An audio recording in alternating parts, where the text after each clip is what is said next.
Hello, everyone, and welcome to the Cantina Cast.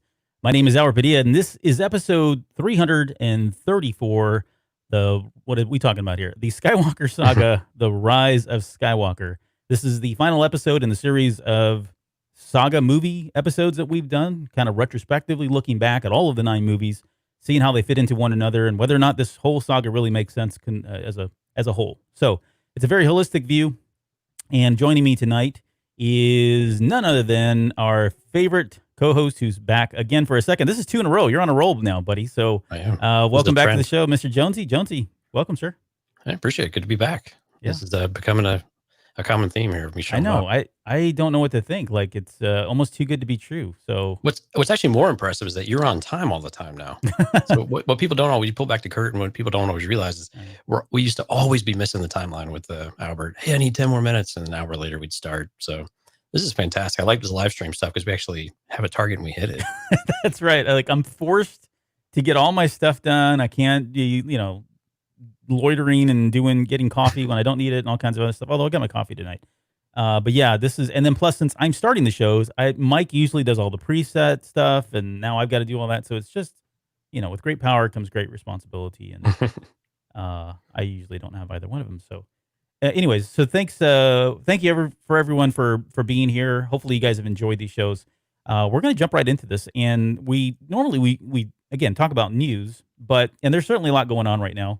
I say that it's been minor, but just given the amount of time that we've got and the amount of material that we need to get through tonight, we're going to jump right into the main show. So, as we've done with the other 8 episodes, we're going to start with By the Numbers and talk about the how well this movie did financially at the box office. So, this thing was a 275, give or take some change, $1 million in terms of a budget. It turned around just over $1 billion in the box office. So domestically, $515 million. Internationally, it was like $538 million, $558 million. Somewhere in there, you add all that up. Once you take out the advertising and tickets and whatever else fees, I think net profit is somewhere estimated about $300 million. So by no stretch, by every measurement, I should say, this was a profitable movie. I think there's a lot of debate right now about whether how much more potentially it could have been profitable, and should it have made more money? Was this successful? We're going to dive into all that, but just strictly at the numbers, is it fair to say that this movie did well financially? And this was $300 million is not, something to, I don't know, frown upon, right?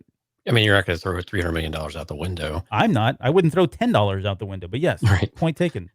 So yeah, did it make money? Yeah, did it make a lot of money? Yeah, comparatively with other movies, yeah. But I think it's one of those expectation type of things, right? Of what did Disney expect to make, and then, quite honestly, what do the rest of us view as a successful Star Wars movie?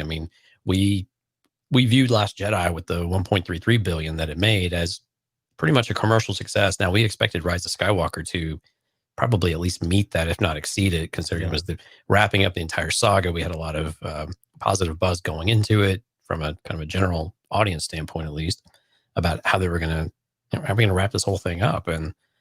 But when you look at the numbers about what they expected, I imagine Disney was a bit on the disappointed side, unfortunately, with it. You got north of $1 billion, but you've got other animated features making $1 to $2 billion now. So why is Star Wars not performing as well? And of course, we had a lot of stuff going into all of that, coming into it with the fandom in general, and trying to bridge this gap of what we had with the fan perceptions and the fan divide on Last Jedi, of trying to see if we could right the ship a bit in some people's points of view. Right.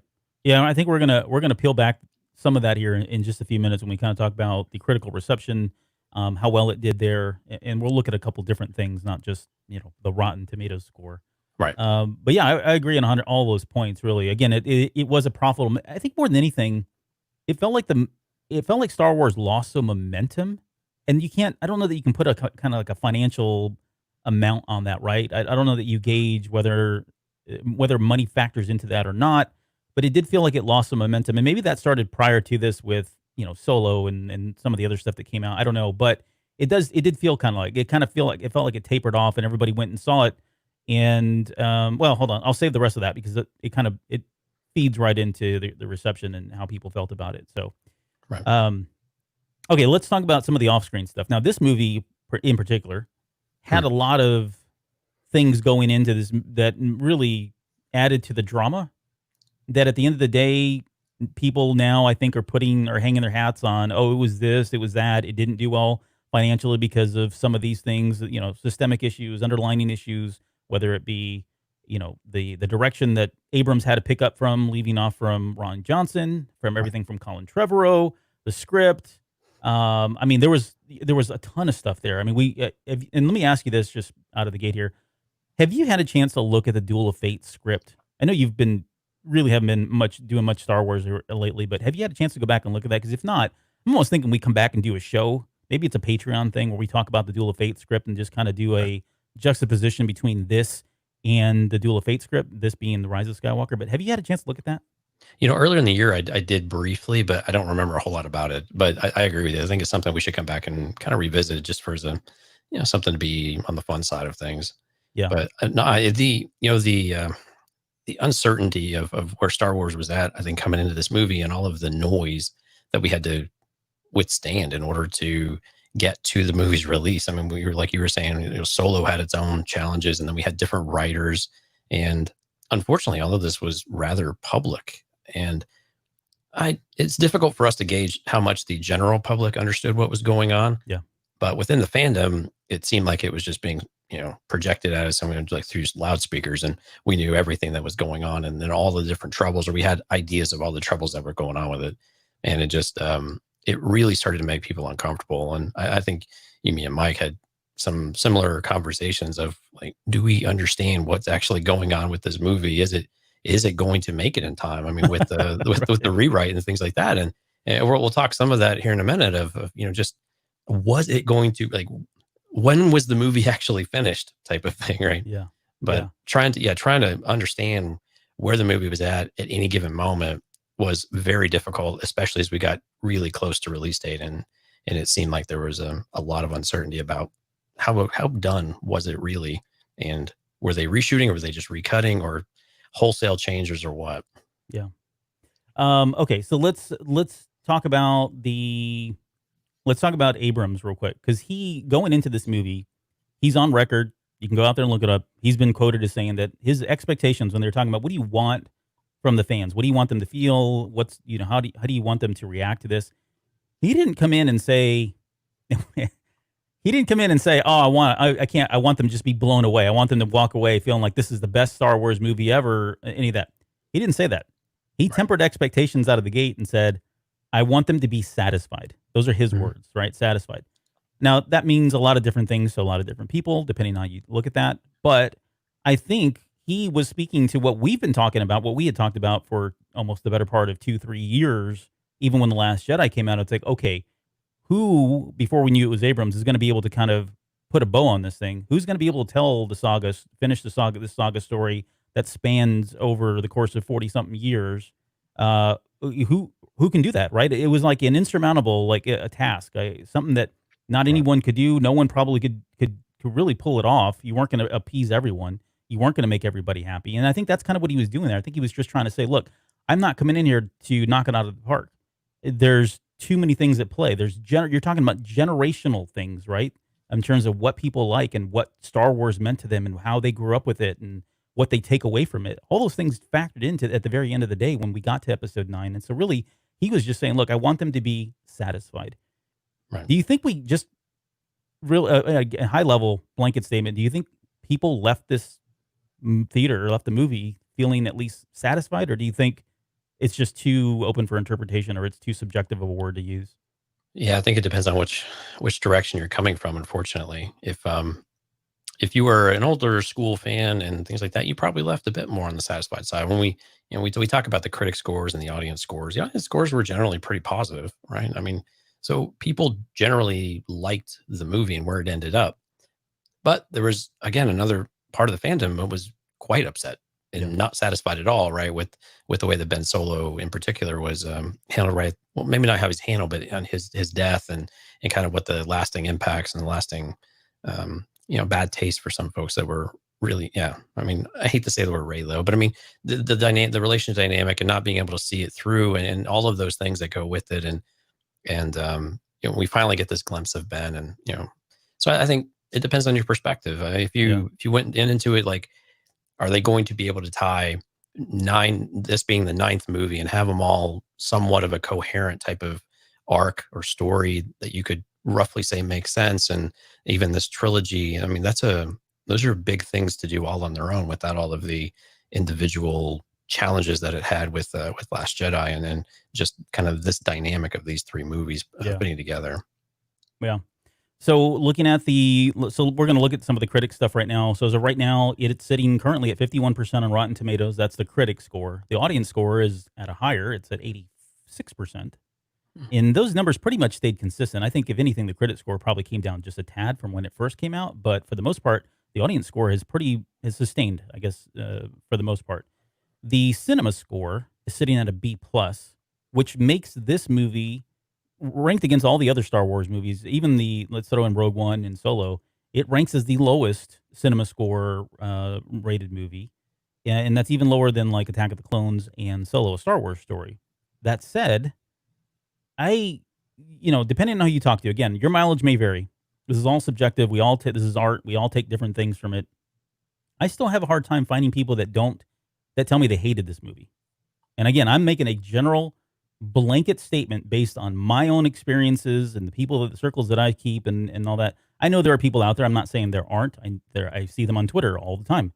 Right. But for the most part, I think your casual fan, right? Your everyday, I'm not a big Star Wars fan, but I've seen some of the movies or I've seen all the movies and I really want to see this one out. Walked away from that theater thinking this was a pretty good movie. I liked it. It was fun. I liked the way it ended. I liked everything about it. I mean, and yeah, I'm sure if they sat down, they could, like anybody else, pick apart things.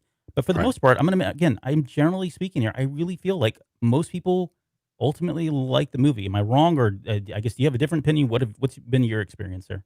I had a very similar experience. When the movie came out, people at work kept coming up and asking my opinion because they were very happy with it generally. There were a few people who were a bit, nitpicky. They were hardcore fans. And I think there may have been one that didn't particularly care for the movie at all. But I think generally, especially when you talk about the casual fans, the casual fans seemed to really enjoy it and they thought it was good. And it tied some things up that they wanted to know. And it ended the arc. We got some of the answers that they've been wanting to have answered since Force Awakens. And you see a familiar character come back with Palpatine, and we can talk about the execution of some of that, but it checked a lot of those boxes for folks, and it was still a fun movie. There were still lots of things that were very, very Star Warsy about it, to use a very subjective term, of course, but it still felt like Star Wars. It felt like it was this kind of surreal, huge environment, and it felt grandiose and big. And, we kind of went out with a bang, and I think they delivered on that aspect of it at the very least. I mean, we definitely went out on a huge overture,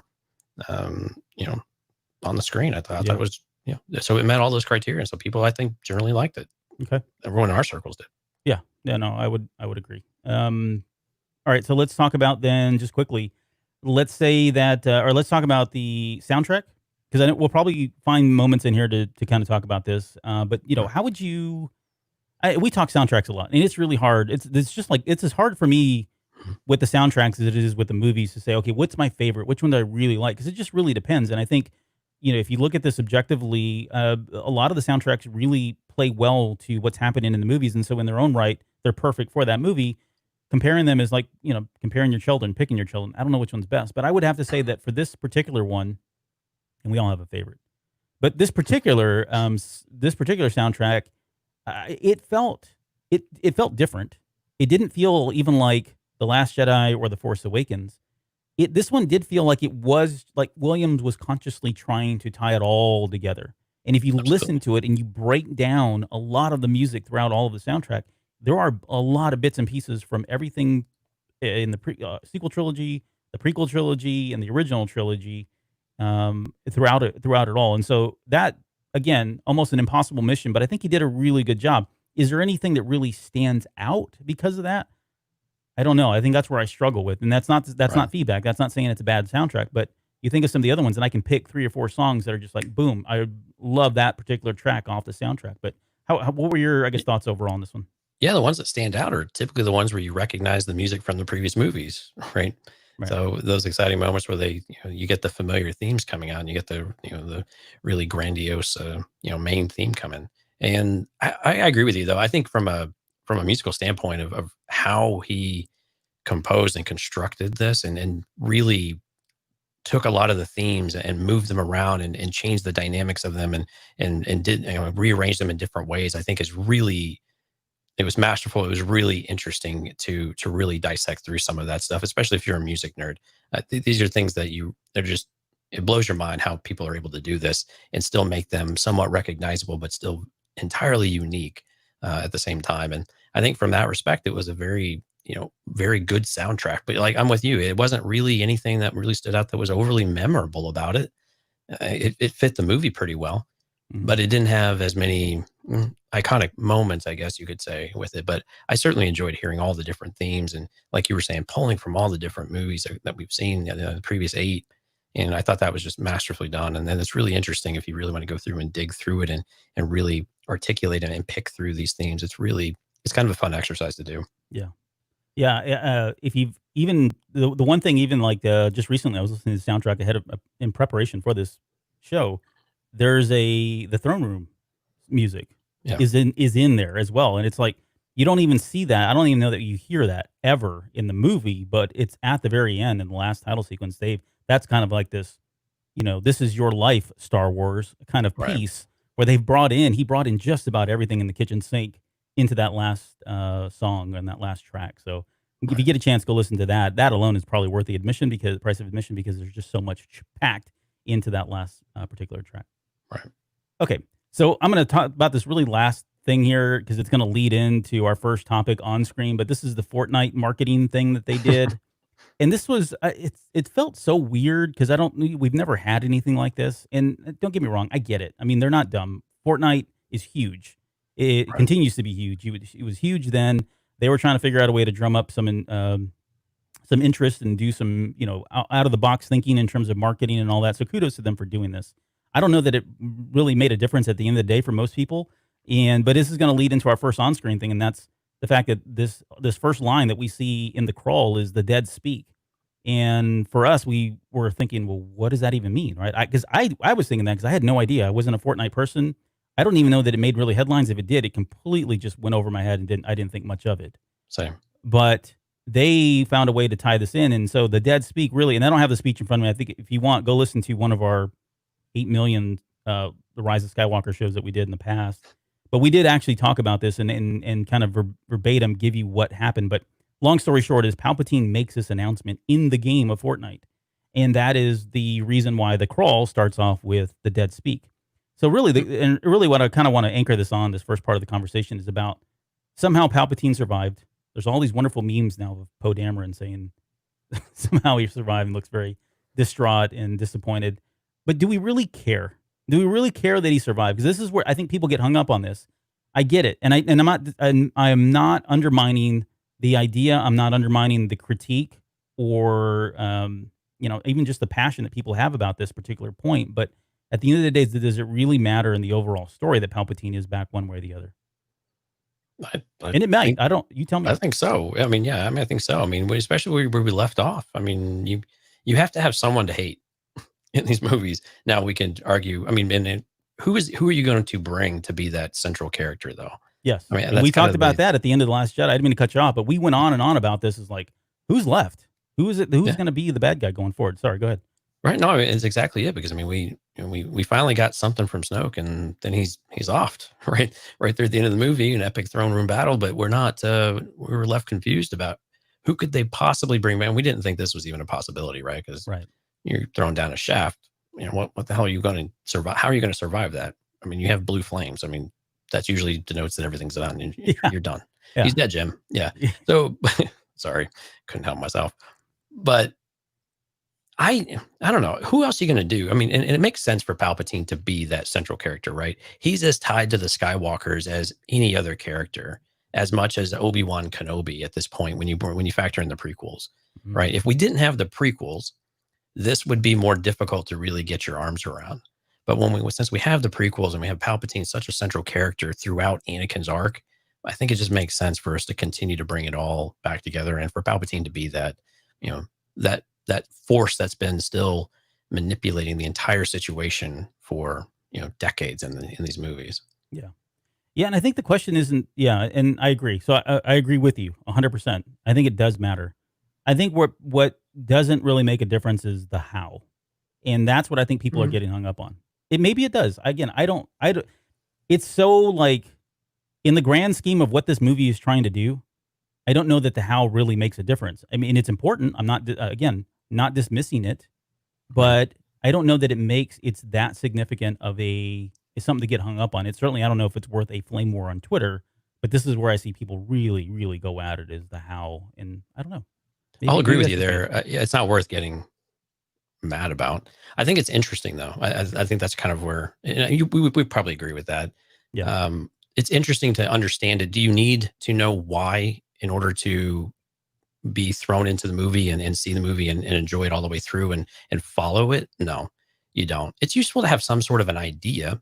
Yeah. And I think they give us a visual representation of there was all sorts of things going on. And of course, we hear, it was this Sith sorcery and, the dark arts and things like that, type Yeah. of deal. And so we're given a flavor of how it's possible. But I think for you and me, we definitely want to know how this happened because it's just interesting. It's not even so much that we have to know everything. It's just that we want to know what happened. I mean, what is it interesting? I guess is more the question. How is it possible? And we got a little bit in the novelization, right? And Hmm. that was able to, this is where the books are so awesome. You actually got the answers to those questions that realistically there's no opportunity to do on screen. And so we got the transference and the clones and ideas like that behind all of this stuff. And Right. Yeah. And spoilers if you haven't read the book, sorry. yeah. But No, it's too late. You should have read the book by now. right. Because we're gonna spoil Well, I things. just did. So I mean, But yeah, you're right because we get a lot of that exposition. Some of the build, we get a lot of context there in terms of what happened, even to the point of like why he looks old and not a brand new, crisp looking, person. Right? They try to explain all that. Now, whether you agree with all that or not, whether you buy it or think they're just trying to retcon stuff, I don't know. That's it's a kind of your own individual preference there. well, I mean, when we talked about this on the original review of the show, that very first one of, we thought this was his ravaged body from, potentially from the, whatever Return of the Jedi. yeah, from the pit or whatever he was thrown down. And so that's what we thought. I mean, without the book, we'd have no confirmation of what Hmm. that actually was or why he was in that state. It seemed reasonable at the time, though, at the very least. But Yeah. now we have, now we have better confirmation of what was going on. And there's other more interesting questions I think in there as well. Like when you start factoring in Snoke and what he was doing with Snoke and how that all played out and kind of what is his involvement through all of these, through these three movies of how he's manipulating and how he's integrated within these other characters. Right. He being Palpatine. Yeah. So let's talk about Snoke because this kind of leads. This is kind of a lot of the same stuff going on here with Snoke in terms of Right. what happened to him, why is he the way he is, which is a question I get a lot from me, but about me. Do we care? That he survived. Do we care or that he is a clone and all of that? I mean, I don't know. Does it do anything for you that he's? It opens up more questions I think than answers for me. Do I have a Right. problem with it? Do I still have a problem with the Snoke thing? I guess I kind of do. If I probably get hung up on the details. I'm not the average moviegoer, and I don't know that most people. I mean, most people came and asked me, and they're like, "So what is Snoke? Who was he?" And I was like, "Oh, he was a clone, and he was just being used by Palpatine as a puppet." Oh, okay. Like, and that was it. Like, there was no discourse, right? We weren't going back and forth. They weren't like really thinking about that. It was just like, okay, I'll accept that, whatever. Because again, does it really factor into the bigger movie? At least in not maybe the trilogy, but in the Rise of Skywalker, does it really have an impact? Does it factor in any way? I don't think it does. Yeah, with Rise of Skywalker had zero matters. But I think this is one of those you have to look at it holistically, though. Of we built this character up in Force Awakens, and you and Mike talked about this a few weeks ago. This larger than life character in Force Awakens, quite literally, and the mystery behind it. We finally get all of this. We start getting into some of the good details in Last Jedi, or not details, but some of these good moments, and then it's pulled out from under us, and then we have to have the explanation behind it. I was actually pretty fine with Snoke being just a shell for Palpatine in this regard. And I think there was probably speculation about this early on about who is truly Snoke. You know, of course, there were lots of Plagueis things and like that, but I'm pretty sure Palpatine worked in there at some point that there was something that he was involved with in this, especially when we started seeing the, what was it, the Battlefront 2 storylines with Operation Cinder and all of that, right? Yeah. I'm sure. I think I'm getting that right? Yep. You correct me if I'm wrong, because I see you on Battlefront 2 all the time, or your kids, one of the two. Yeah, it's probably all of the above. But yeah, Operation Cinder. Yeah, that's kind of his contingency plan there. But that really, that plan was more about, if I die, you all suck, and I'm going to burn it all down because you should have never let this happen to begin with. I think on top of that, the next phase of that was to, okay, now how do I come back? Which is where Exegol comes in and. Dark. Never mind. But yeah, but I was okay with Snoke being, you know, what he was, and that explanation made a lot of sense to me, and I was totally fine with it. The question is kind of, you know, why wasn't Palpatine just back early on? You know, and we can take all the logistics side of that out of it, but just generally speaking, why would he feel like he needed to mask his presence in that regard? And I guess you could argue that, you know, the galaxy would have taken notice if it was Palpatine, and so maybe it's important to, you know, lie in the shadows, as the Sith like to do, while they build this massive fleet of exponential resources, apparently. So on that same note, talking about Snoke, Palpatine, one and the same, one's a puppet now, right? He's just an extension of Palpatine, he being Snoke. The this whole thing about, you know, I've been every voice inside of your head. And I guess really whether or not, do you ever think that that Snoke ever heard just Palpatine's voice? We had speculated even back as far as The Force Awakens. Kylo, sorry. Okay. That Kylo ever heard just Palpatine's straight up voice and never, or was it strictly just Snoke that he heard all the time, or Vader, Snoke and Vader? Well, yeah, based on the interaction they have at the beginning of the movie, it seems to suggest that Ben or Kylo has not heard Palpatine's voice directly. Okay. Or maybe he didn't recognize. I mean, you could argue maybe he didn't recognize what it was, but again, he recognized the voices that were, you know, that were rolling around. So we know we had Snoke, you know, and we know we had Vader, and we know his attachment to Vader's helmet. So it seems to suggest that Palpatine was not really a clear player in any of that, and yeah. But again, I don't know if it really matters a whole lot. Yeah, I agree. Yeah, it's something that comes up, and I thought it was worth at least agreeing that it probably doesn't matter. All right, so you mentioned this earlier, but this new empire secretly being built out here on the outer rim, outer space areas of the galaxy. Infinite amount of resources to build that many Star Destroyers, and these are Star Destroyers that are equipped with, you know, Death Star tech that can blow up planets now. So essentially, you've got a fleet of Death Stars that's capable of blowing up planets. So this all just seems, I don't know. And again, I probably didn't state this up front. I have a lot of problems with this movie. I'm in the camp of I can watch the movie and I can enjoy the movie and walk away going, I like Star Wars still. Yay. Right. I mean, it's not, I'm not at the doom and gloom, burn it all down, walking away from this forever kind of phase. I'm not even close to that. But I do have problems with it. And this is one of those ones that it just feels like kind of a stretch for me that this would be possible. It was a bit overkill, I think, what we saw. And when I was watching this the other day, that was exactly the thought I had was, why do we have so many Star Destroyers on screen? We could have got the point across with far fewer, and it would have been a bit more realistic. I think that's one of the things I have with Rise of Skywalker in general, is that I have to suspend my disbelief quite a bit, or suspend belief, whichever way it is. I have to do that often, or numerous times throughout the movie. There's a lot of matters of convenience. And unfortunately, those moments kind of devalue those parts of the movie a little bit, where you just, you know, something has to happen in order for us to get over that hurdle. But this is one of those that it was kind of unnecessary, I think, from a visual representation, you know. And we probably could have got there with, it was a secret fleet, you know, he's got all these Sith acolytes, or, you know, whatever they are, the followers on Exegol, and they do have resources somehow that they can build within a planet, I guess. That's kind of odd too. But do it something that's a bit more, you know, a little more grounded in reality, because at least then the odds, I mean, because then you have to suspend disbelief again that the entire galaxy has to show up in order to even have a chance, you know. And it was a great moment at the end, but still, it was a lot of ships. Yeah, it was. I mean, visually, it was impressive. Yeah. Well, I Seeing mean, all of them it in there. gives you this sense of doom, that's for sure, right? I Right. mean, we are in like, holy moly, how are we going to handle this, right? And we had Yeah. this when we saw this in the trailer, this was exactly the response we had. Like, how the heck are they going to get around that? How are they going to do this now? Who's going to blow all those up? That was the Right. question. Like, One by what? one. Yeah, one by one. And yeah, and I think they addressed that. I certainly did. Now, it's just a bunch of people. Was one thing. I always question, like, okay, does everybody just have weapons on their family vehicle, the Winnebago that they decided to take out there to help out? I don't know. Maybe they do. Right. The Drawing on family yachts. Spaceballs. What's that? The family yachts. Yeah, probably. The okay, there's a particular line that Emperor Palpatine says to Kylo Ren when he's confronting him, and he says that he wants him to kill the girl and the Jedi and become what your grandfather could not.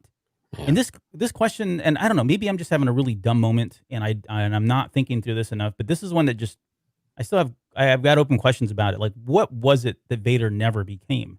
Was it a ruler? Was it the Emperor himself? Did he never unseat the Emperor? What did he never become truly dark? And maybe that's what he was going for. What is it? What was he talking about there? And did Kylo understand what he was referencing? Did Kylo understand? That's a difficult question. I hadn't thought about that one. I think in general, though, I think some of your answers are yes. Vader didn't achieve everything that Palpatine believed Anakin had the potential for, right? Due to injuries or whatever it might be, conflict. There's a variety of answers you could give to that one. And I'm thinking that's what he was. He never really ascended, and I think that's what Palpatine is teasing Kylo with here, because I don't think, based on what we saw throughout the movie, this doesn't seem like a genuine offer, right? He didn't want her dead at all. Yeah. Despite what Snoke said in Last Jedi, which is a Right. disconnect. Yep. Right. But yeah, I mean, but he, clearly it's this ascension of taking the rightful place at the top of the food chain of the Sith, right? Being the Sith, not being the apprentice, not being the one craving the power, but one owning the power. And that's how I viewed that statement of, it has to be you wanted it, but you could never really take it. And Vader never could. And then at the end of the day, didn't want it because he wanted to save Luke instead. Right. So that's kind of how I view that comment about how it gets structured. Does that make any sense, or is that something it does. Get on board with? Yeah, sure. I'll get on board with that. 100%. No, seriously, I will. Yeah, okay, so let's talk about Rey, and let's talk about Rey's lineage, because this is one of the things that coming out of Episode 8, we were at like mass hysteria in terms of who Rey was, right, and what it all meant, and whether it meant anything or nothing anymore, and this went on back and forth, and it gets addressed in the Rise of Skywalker. It does. Yeah, and I don't know that. Again, I don't know. This is one of those things that I really have a big problem with. Is it how I would have written it? No, I'm not a writer, and I can't guarantee that my version would have been any better. It probably would have been worse. But from my own perspective, my own headcanon, this isn't what I wanted, right? But so she turns out to be a Palpatine, and I'm kind of going everything. I'm just going to cover high level. So she turns out to be a Palpatine. Her dad, her dad, I guess, was a clone of Emperor Palpatine. So in the process of trying to rebirth him and give him a new body, they created all these clones. And this clone was kind of a reject clone. I can't remember the term they used. Maybe you just read, but there was something they used in the novelization to kind of say this was a reject type clone that was not force sensitive, and therefore they just got rid of it. Why they didn't kill it still stands. This is what I talked about during the novelization show that we did.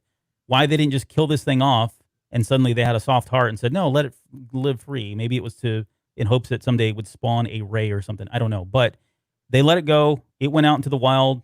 It bred. It's talking like this, like it's an animal. But they had a baby, and that turned into Rey.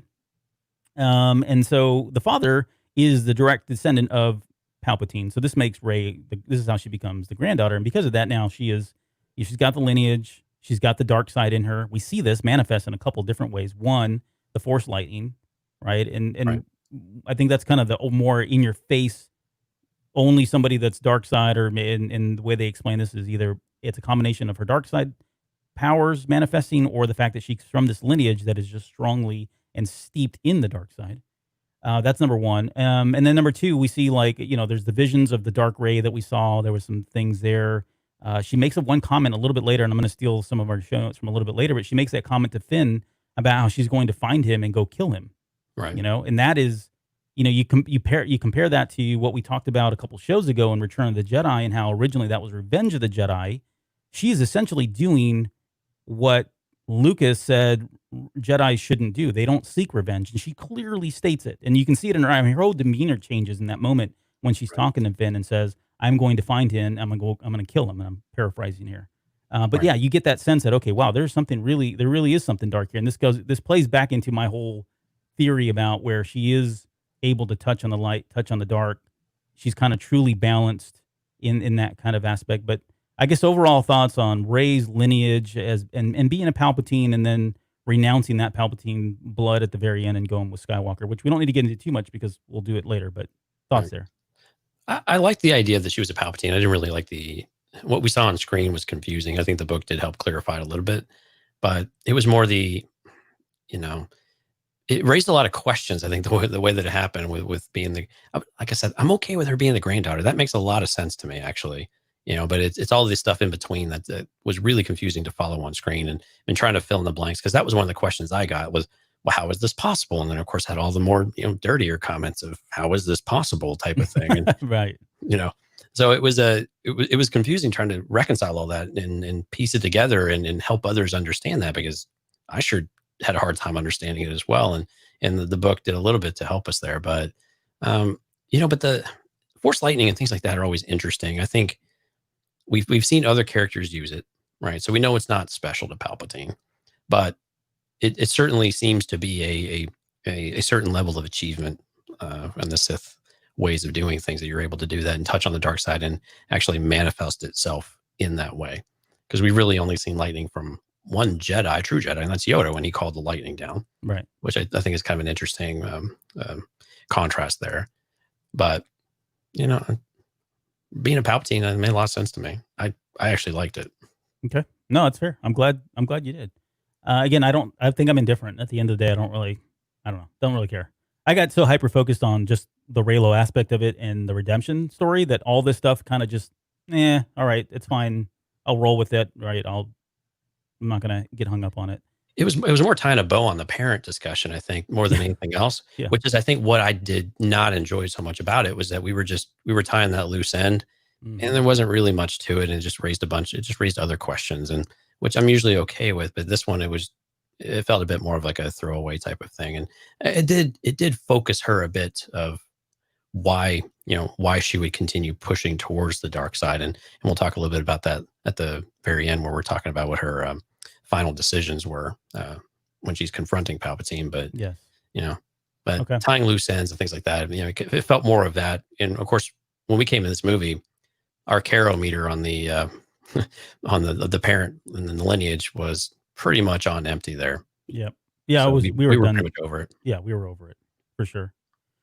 Okay, so let's move to here's a line that I still get hung up on, and I don't really understand it. I've had it explained to me a number of ways, and I appreciate everybody's explanation, but I still I don't buy it. I don't get it. And maybe this is just one of the things that I'll never really come to terms with or agree on. But it's a line of her giving the lightsaber to Leia early on in the movie and saying, "I hope someday I'll earn your brother's lightsaber." Right.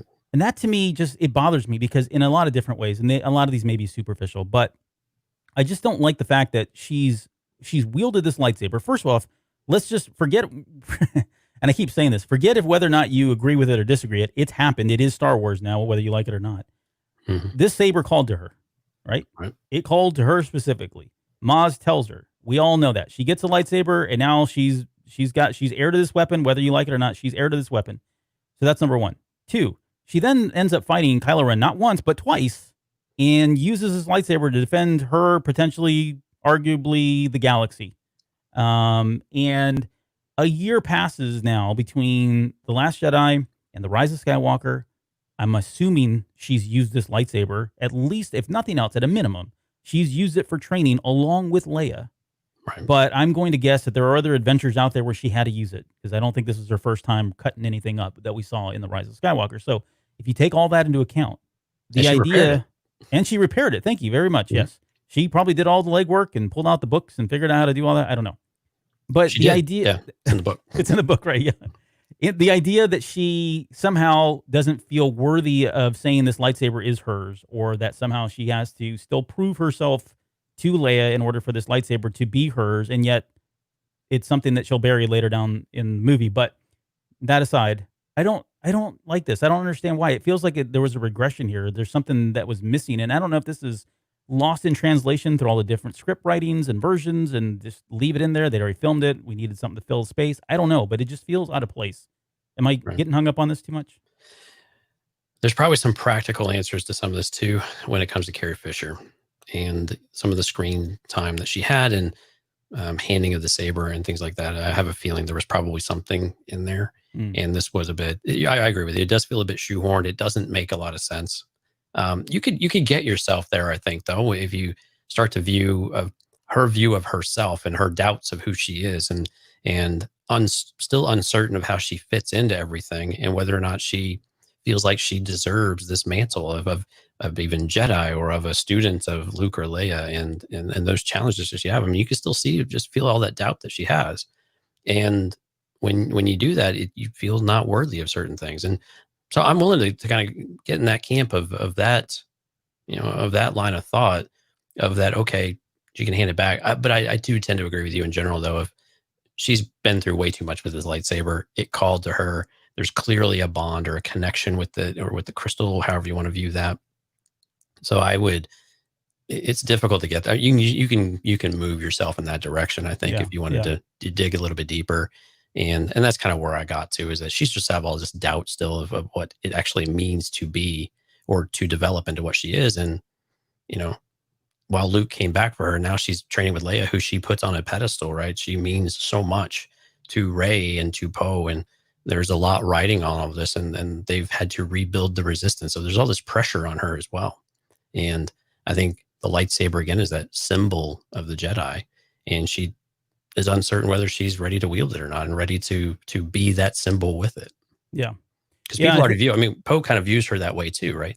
Yeah, Get in the fight. We need you out there with us, right, not here doing your Jedi stuff. Right. exactly. No, I can see that. I think so. Maybe this gets reconciled for me if there's ever anything released in content wise in between, 8 and 9. If they tell the story, I'll probably come to terms with it. But yeah, you make a good point. There's probably more there that we just don't have, and that's probably what I'm getting hung up on. Right. Because they're not saying it in the movie, they're not saying it in the novel, I guess. But Right.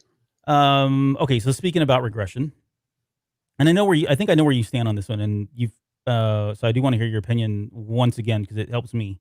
But I don't like the fact that he went to the helmet. Now, I say this as when I saw the helmet again. When we go, let's roll back the clock to Star Wars Celebration in Chicago. Right, Right. we're there.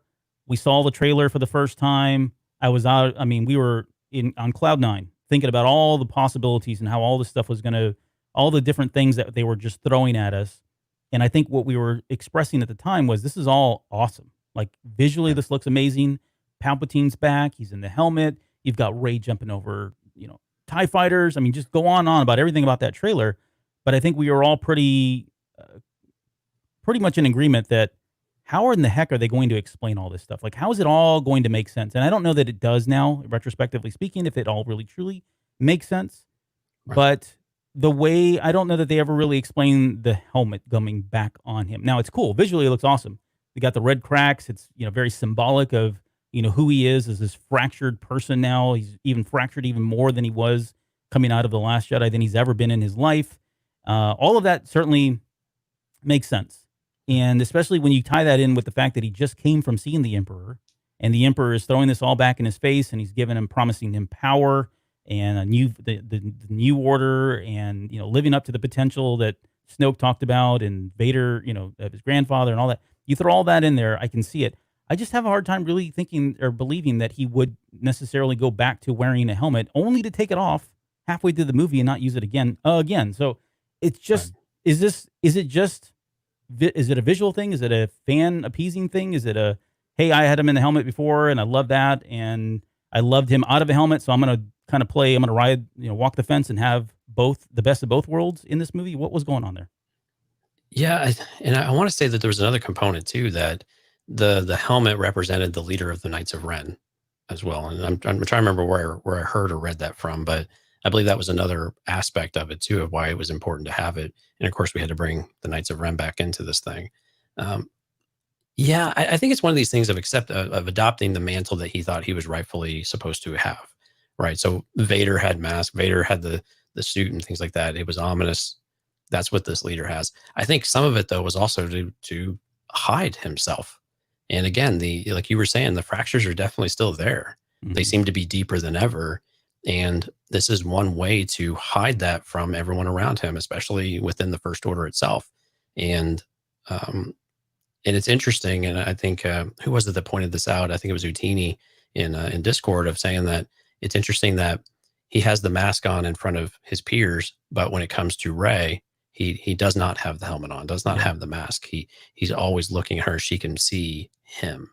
And I think that's an important note to make on some of the stuff. And, but that's not always true, because they're fighting and things with the helmet on as well. Sure. Yeah. No, but no, it's a good point. Like he takes it off at the moments that he really wants to have that. It's kind of like, it's kind of like us in the real world, right? If you want to have a conversation with somebody, you can send them an email, you can make a phone call. But if you really want to make an impact, you set up some personal face-to-face time, and we don't wear masks. So yeah, it's even more effective that way. But right. And we get if you just look at his body language and his confidence and what he's exuding, and I guess the power and control aspect of all of this, in those earlier conversations when she's on Kijimi, he's on Kijimi and she's in his quarters. Yeah. And those types of things, he's standing up straight. He's very, imposing. And with the banter, there's no give for him. He's quick to respond. It's very clear. It's very concise. And it doesn't have this ambiguity of Ben showing up and Ben coming through. And you can take that symbolism of it's contained within the helmet and within the mask. And so I think from that respect, I think it was good to see the mask come back and be able to have, that character, Kylo Ren, be associated with the mask. And anytime we start to see him without the mask, we start to equate that to, conflict, and potentially that being Ben starting to come out and begin to emerge from that. Yeah. So speaking of that scene, or in that same area of the movie, we have another moment that I don't know if there's answers to. Maybe it's just lost and we'll never really understand. But, Kylo Ren, this is the second time. In The Last Jedi, he makes this comment about, you're going to turn and join me, whatever else, blah, blah, blah, right? And that didn't turn out to be true. In this movie, he makes the same comment. He says, when I offer you my hand again, you're going to take it. And technically, that never really happens. And so it starts really, it starts poking holes in his ability to foresee the future, first off. And maybe that's just not his strong point, right? Maybe he's all about freezing bolts and dropping into people's minds, and farseeing is not his thing.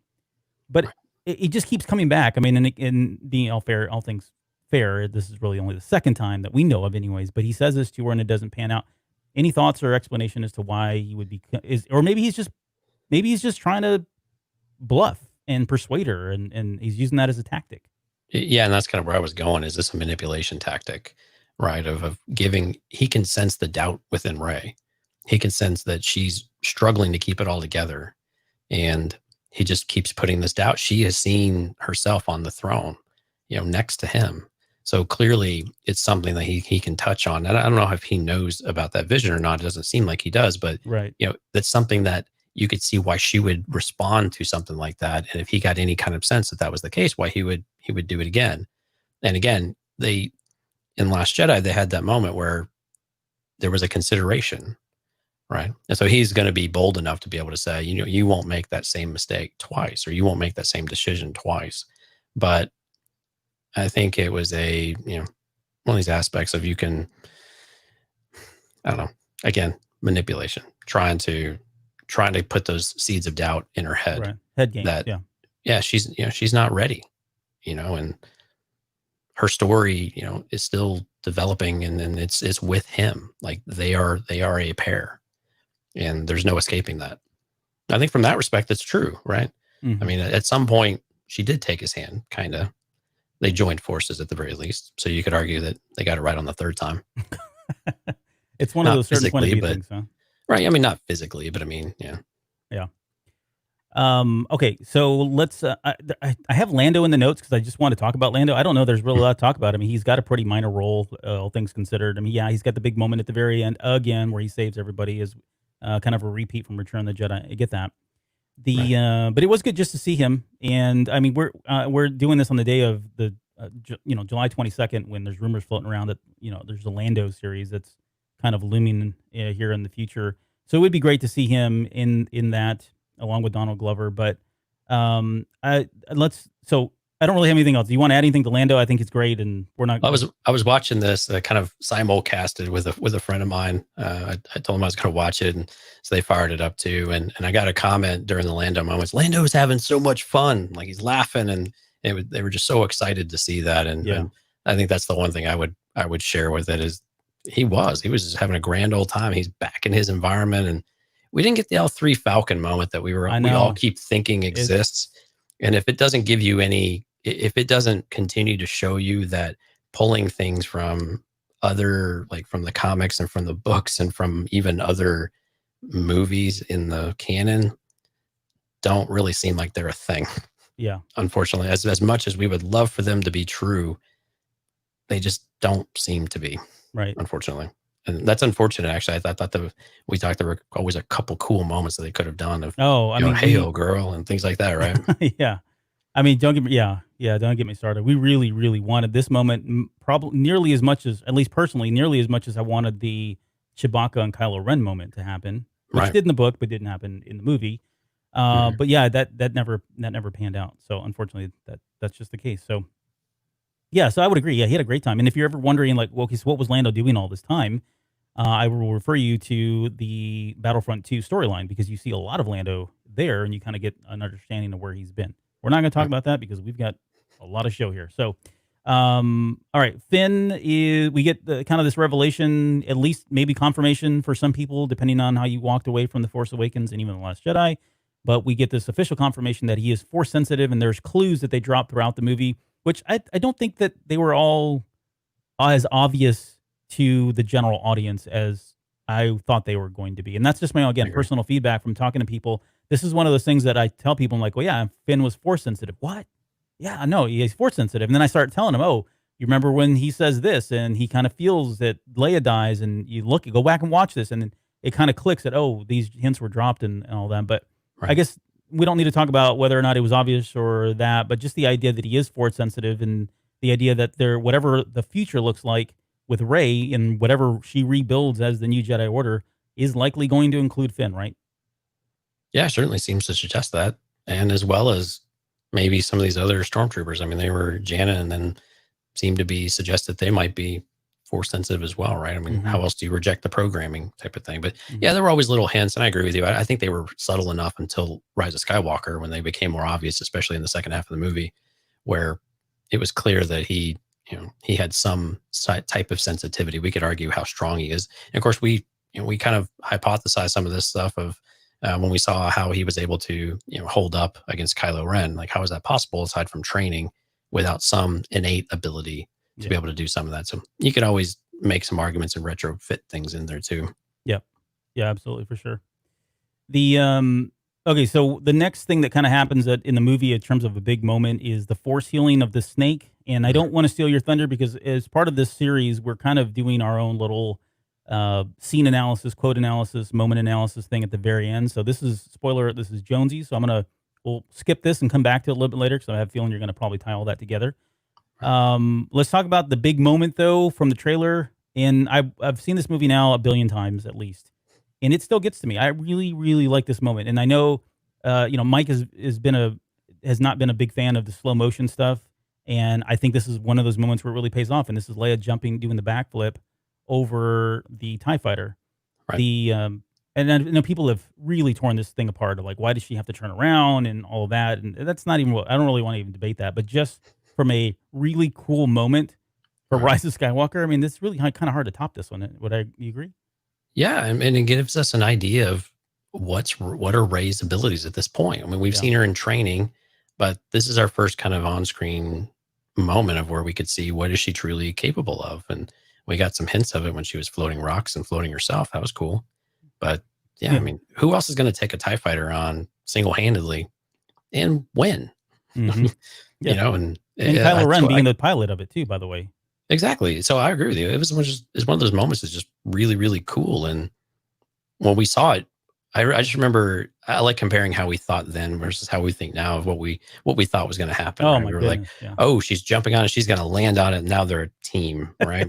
Right. It's Team Reylo and you know all of that. But then of course we have this really tense dynamic that was leading to a really, I think, potentially more iconic scene with the Force lightning and the Chewie transport scene and all of that. But I agree, man. It's just a really cool moment. Yeah. Especially when he emerges out of all that. Yeah, no, exactly. It's like, how did that happen, right? But yeah, absolutely. It's a cooler Star Wars moment, I think, if you objectively looking at it. So the next one is the next kind of big moment is just Chewie being captured, and really I've already talked about this a little bit, but we didn't get to see what that relationship was like, or what that, I don't know, maybe it's a reunion of relationship between Chewie and Kylo Ren, because we know he was a prisoner on there. We saw the artwork. There's plenty of that's been released. I think there's at least 3 or 4 different stills that were done for this moment in the movie. And I don't know that it was ever filmed. It was included in the novel, and it was pretty subtle in terms of what, they didn't really get into a lot of explanation, but they just got into, Kylo Ren's head a little bit in terms of what he was thinking, knowing that Chewbacca was there, because we now know that he was pretty close to Chewbacca. What do you call him? Uncle Chewie, I think was his nickname. Yeah. Something like that. I don't know, he had a nickname for him, a pet name or whatever. Right. But he was family. As much as Ben Solo, or as much as Han Solo was, or Leia, maybe even more so, because Chewie was always kind of around, even though Dad wasn't sometimes. So yeah, and Chewie's a caregiver. That makes a lot of sense. Yeah. Yeah. So we got some of this flavor from, I think, some of the Chuck Wendig books too, The Aftermath. We would get some idea of the relationship that they had. I know that was largely focused on Han, but we get these ideas that Chewie was integral. I mean, we all assumed this was the case, and it gave us that confirmation. I think we were all hoping we would see, and it makes these moments in Force Awakens and in this one mean all the more. Yep. All right, let's jump to Kijimi, because there's a few things that kind of happen on Kijimi that are probably worth noting. I mean, we get Zori, Bliss, and Babu Frik, and I think I mentioned this earlier. The novel that's coming out, Poe Dameron Freefall, I was going to grab, but I don't need to. Poe Dameron Freefall, that's coming out. Babu Frik is actually in that, and that's actually a really, really fun book. I can't wait to talk about it. But so you'll get some more of him and some more of Zori Bliss in that one, and you do get the background on why Poe was a spice runner. All right, so that's kind of cool. We got to see on Kijimi C-3PO kind of go through, I guess, some character development. He gets wiped again, which is just kind of like this running joke. And we got with C-3PO, like, I really felt like this was a strong movie for him, and I say that, and I don't get a lot of people agreeing with me, and that's fine. I don't necessarily think that they have to, but it just felt like when I look back at all the movies and think about what his lines were, this is for me right up there with like Empire Strikes Back in terms of his delivery and the comedic moments being funny but not over the top. I mean, it's certainly not Attack of the Clones, right? So I felt like, yeah, and I mean that's like cringy, right, in terms of what they did there with his character, but he did really get to stand out. The only question I still have, we did spoilers leading up to the Rise of Skywalker, and there was a lot of stuff that was released and talked about where he was using weapons. And I think we have Anthony Daniels on record saying at one point prior to leading up to the release that we were going to see a different 3PO and that he's had enough. And this was all playing right into the stuff that we were seeing that was getting spoiled and released, but none of that happened. And that I think the closest we got was Rey gives him the Wookiee bowcaster and the bandoliers, and then that's kind of it. We don't really see him take it. If had the rumors come true, we would have seen him shooting people with the bowcaster and the eyes turning red, and maybe the Sith programming was glitched, and suddenly he went into like attack mode or killer mode or whatever. But I don't know. So just give me some thoughts, I guess, on the characters that were introduced, Babu Frik and Zori Bliss, and then C-3PO's role in all of this. Oh, I love Zori Bliss, and I hope we get more content there, because I think she was just a really interesting character. The dynamic with her and Poe was fun to watch. The banter was really pretty perfect, from start to finish. I really enjoyed that. And Babu Frik was just, I mean, first of all, he's cute, right? But he's just funny, and I mean, you could just tell he had this energy to him. I think it really helped bring a little bit of levity to some of those moments, which were really a bit darker and kind of doom and gloom, to some respect. But I really like the characters, and I'm glad that they're getting more content with them, because I think these are things that they can expand upon, and they're really, really fun stories. And I agree with you wholeheartedly about C-3PO. I think this was a bit of a redemption movie for him for the sequel trilogy, because again, the writing of it was really good, and it was funny. It was genuinely funny. And I think the one that sometimes is not even what you say, but when they get to Pisana and they all look at him and they're just staring at him. Yeah, and then he turns around. And then he turns around and looks too. Those types of things. It was like, this is great. A New Hope Star Wars and Empire Star Wars. Right. And it was so much fun to be able to see that from 3PO, who has really kind of been put through the ringer in a lot of different ways in the movies and with fans, I think, in general. And so it was really good to have him have that moment, and for him to have, a moment of decision. What I really like is that Rey gave him the choice. She asked him the question of, the odds better than all of us. Right. And 3PO had to make the choice of what was best for the greater good, and sacrificing himself and knowing what it would cost him, or potentially cost him. And I thought that was a really, really good moment of really character development to your point, where he had to, self-preservation was not his primary function of sorts, where he's complaining. Right. And I thought that was a really good moment, a really powerful moment for him. Yeah. And that's a good point, because if you think about 3PO over the years, over the movies, he is the one that's always scared and running away and saying, no, we shouldn't do this. And it is about self-preservation. And we kind of saw the complete opposite here in that decision. So let's talk about Chewie's rescue and recapture. The only thing I want to say here is going back and watching that, they break Chewie out, they're running through the halls, which I think cinematically, it's a really cool moment. I like the way he filmed all of that and the way the shots were, and people were falling over and the camera's moving, right? It's all great Abrams stuff. Right. The one thing that got to me, and I kid you not, it literally happened a couple days ago in viewing. I've seen this movie a million times, like I said, but I've never really paid attention. And I turned the subtitles on this time, because it can be a different experience. But in that moment, when they finally get captured again, and it's after Poe gets shot and Finn realizes or they get surrounded and everything goes really quiet, and Chewbacca kind of looks up and he makes that noise. Yeah. I didn't know what was going on there. I just assumed that he was like saying something like, oh man, this stinks, or what. Or I didn't know I thought he was talking. I thought it was a laugh. Yeah, well, that's it. The subtitles say that he laughs in that moment. Oh, cool. So you got it right. I mean, good for you. Yeah, you win the but I had no idea, and I just thought that was, when I read that, I had laughed out loud, like thinking that Chewbacca, now it just changes the scene for me. Like he went from now I have this whole thing in my head of like, he sees Poe and Finn show up and thinking, there's no way we're going to get out of here. This is ridiculous. They're not going to get me out of here, kind of thing. And then that's him laughing maybe at them, or the situation of, I just got out, but look, I'm right back in this again, kind of thing. But it just changes the dynamic of that scene. So I have a new appreciation for that small moment where he laughs there at the very end after being recaptured. So it was a little out of place, but at the same time, it was just of all the things to laugh at. I really appreciate that. I love laughing at really inopportune moments. Exactly. It's inappropriate too. Yeah. You just can't help yourself. Sometimes out of nervousness, but others are like, I'm sorry, that's just funny. Right, it is. Sorry, can't help it. Okay, so in the last episode, 333, you talked in pretty great detail, I think, about the force timing. And in this movie, we got new dimensions of that. So we got, we've got their ability to block, like physically block each other's lightsabers. We saw that early on, I think, when they were fighting on Kijimi. They were in the force time, but they were able to cross sabers. And then they were interacting with one another over this force timing thing. I don't know, what's the right term? I keep saying that. I don't think that's really, should we be calling it force timing? I don't know. Force timing, force Skyping. It's kind of taken on something entirely different now. I guess if you're an Apple fan or versus a Microsoft, maybe your lingo is different. There's probably a real word, and we're terrible Star Wars podcast hosts for not knowing the real word. But anyways, what I'm talking about. So they're doing this, and they're having this moment together, and they're able to block each other's stuff. They're interacting with each other's environments now. Yeah. Right. So we saw that happen. Right.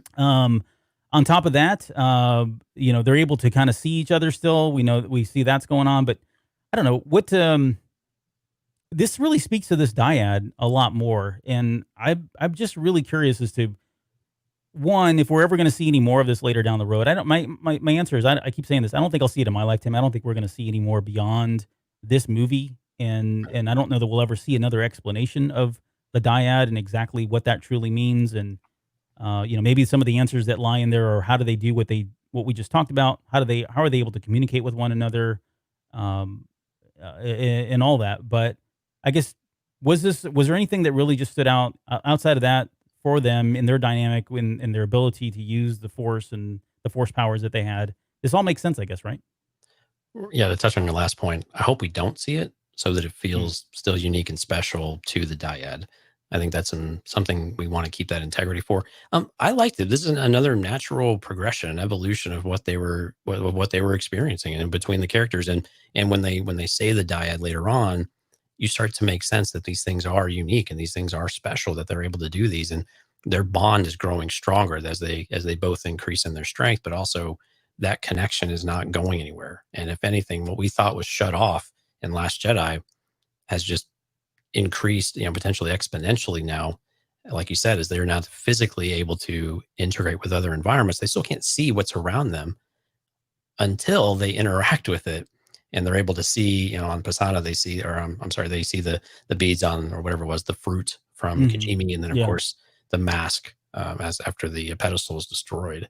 And then, of course, the beads and all of that. Yep. So I thought those were really cool moment, really good development moments that helped bridge these worlds, and again help them continue to interact in a more physical way now, without necessarily being in the same scene, the same place, the same location at the same physical time.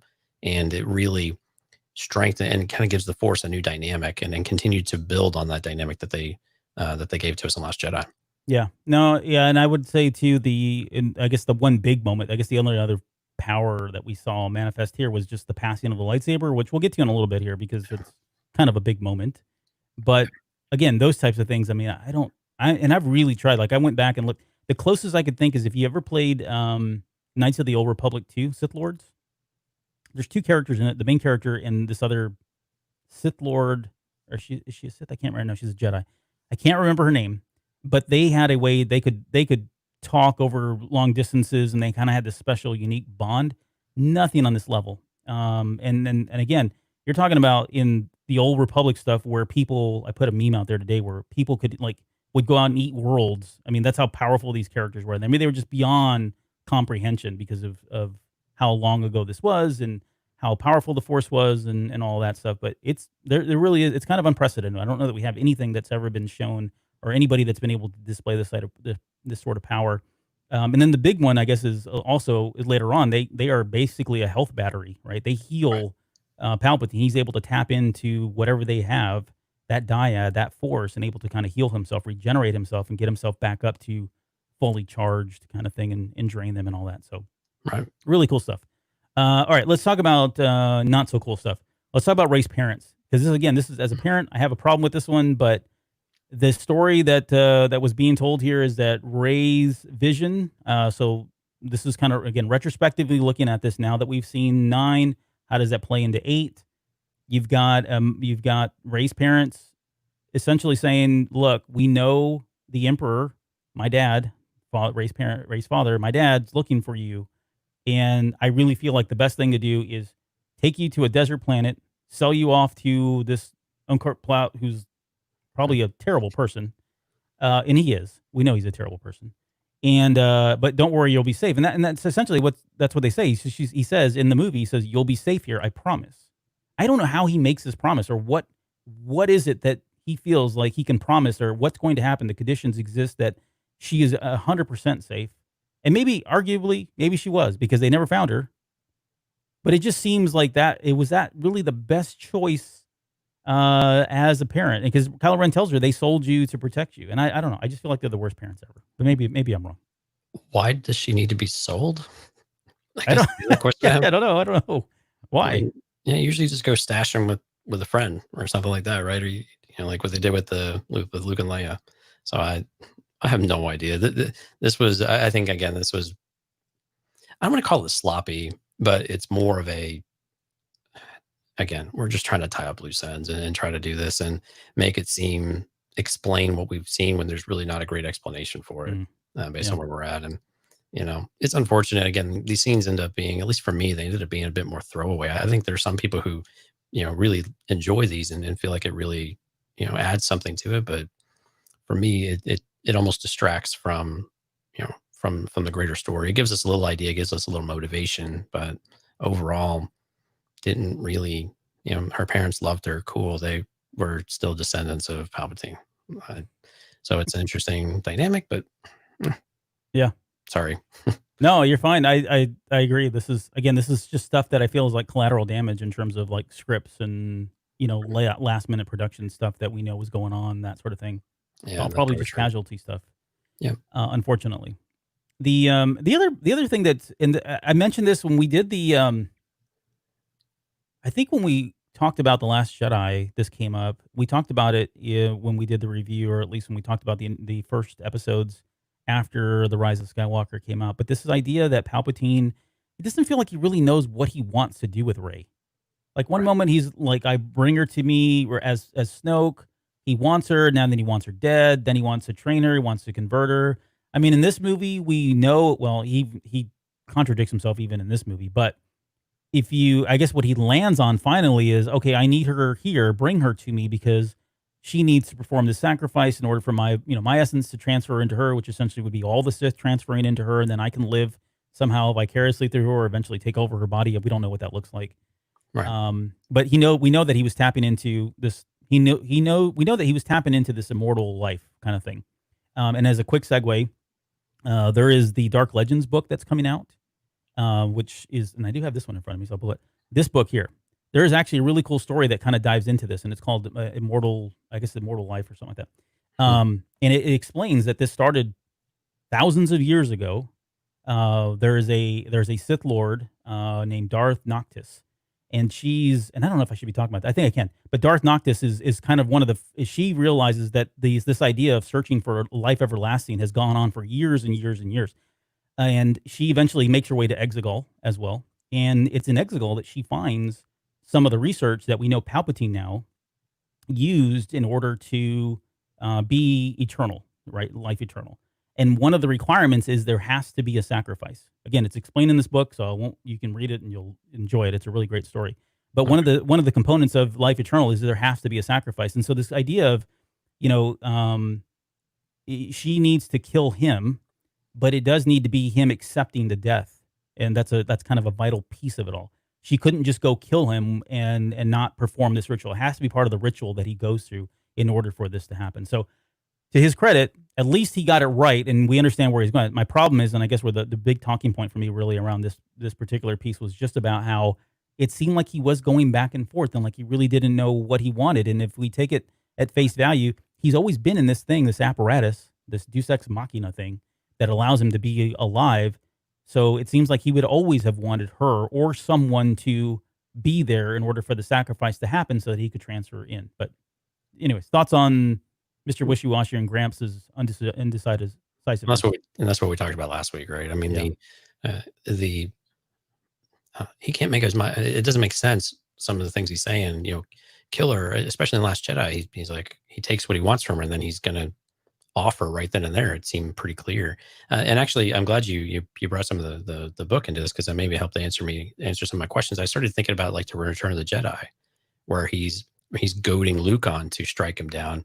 And you see him, close his eyes and rest his head back. And I mean, we always viewed that as him sensing Luke's hatred and stuff. But is it possible that, retrofitting a bit, right, that was this, did this have to happen on Exegol in order for the sacrifice to be, this transference in order to happen? Or was that something he was trying to do with Luke back in Return of the Jedi, which made a lot of sense as well, right? Similar type of situation that we've got going on. And I just thought it was kind of an interesting question to pose, or something to think about, if that was possible or not.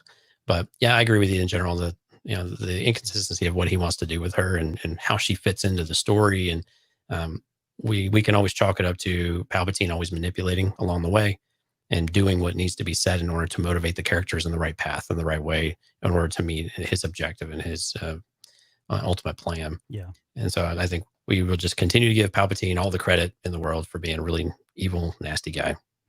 Mike Rondo. Mike Rondo. Yep. Okay, let's talk about Hux. Because, again, we talked about this in Last Jedi. I felt like there was a really big kind of 180 for his character. Maybe not 180, but it was pretty close to 180. And in here, I don't know that they really did any more justice for him. He didn't really have a big part in it. He was the traitor, which was kind of hinted at early on. I still laugh every time that line of "I knew it" when he does that. I think it's the funniest thing in the world. I don't care if people hate it. I like that line. I think it's hilarious. But his character Hux is being the traitor, and then he gets shot pretty unceremoniously a little bit later down the road. I mean, it felt like that was just kind of a mercy kill. Like, okay, we really don't know what else we're going to do with this character. He's no longer needed, but we can't just let him be. I don't know. Is that fair to say, or am I being No, too it was harsh a here? mercy kill. But I thought they redeemed. Well, redeeming is a dangerous term, of course, but they gave some of the dignity back to the character. And I think there was one. I think there was one line in there that I really enjoyed for Hux, and it was his comment after Finn shoots him.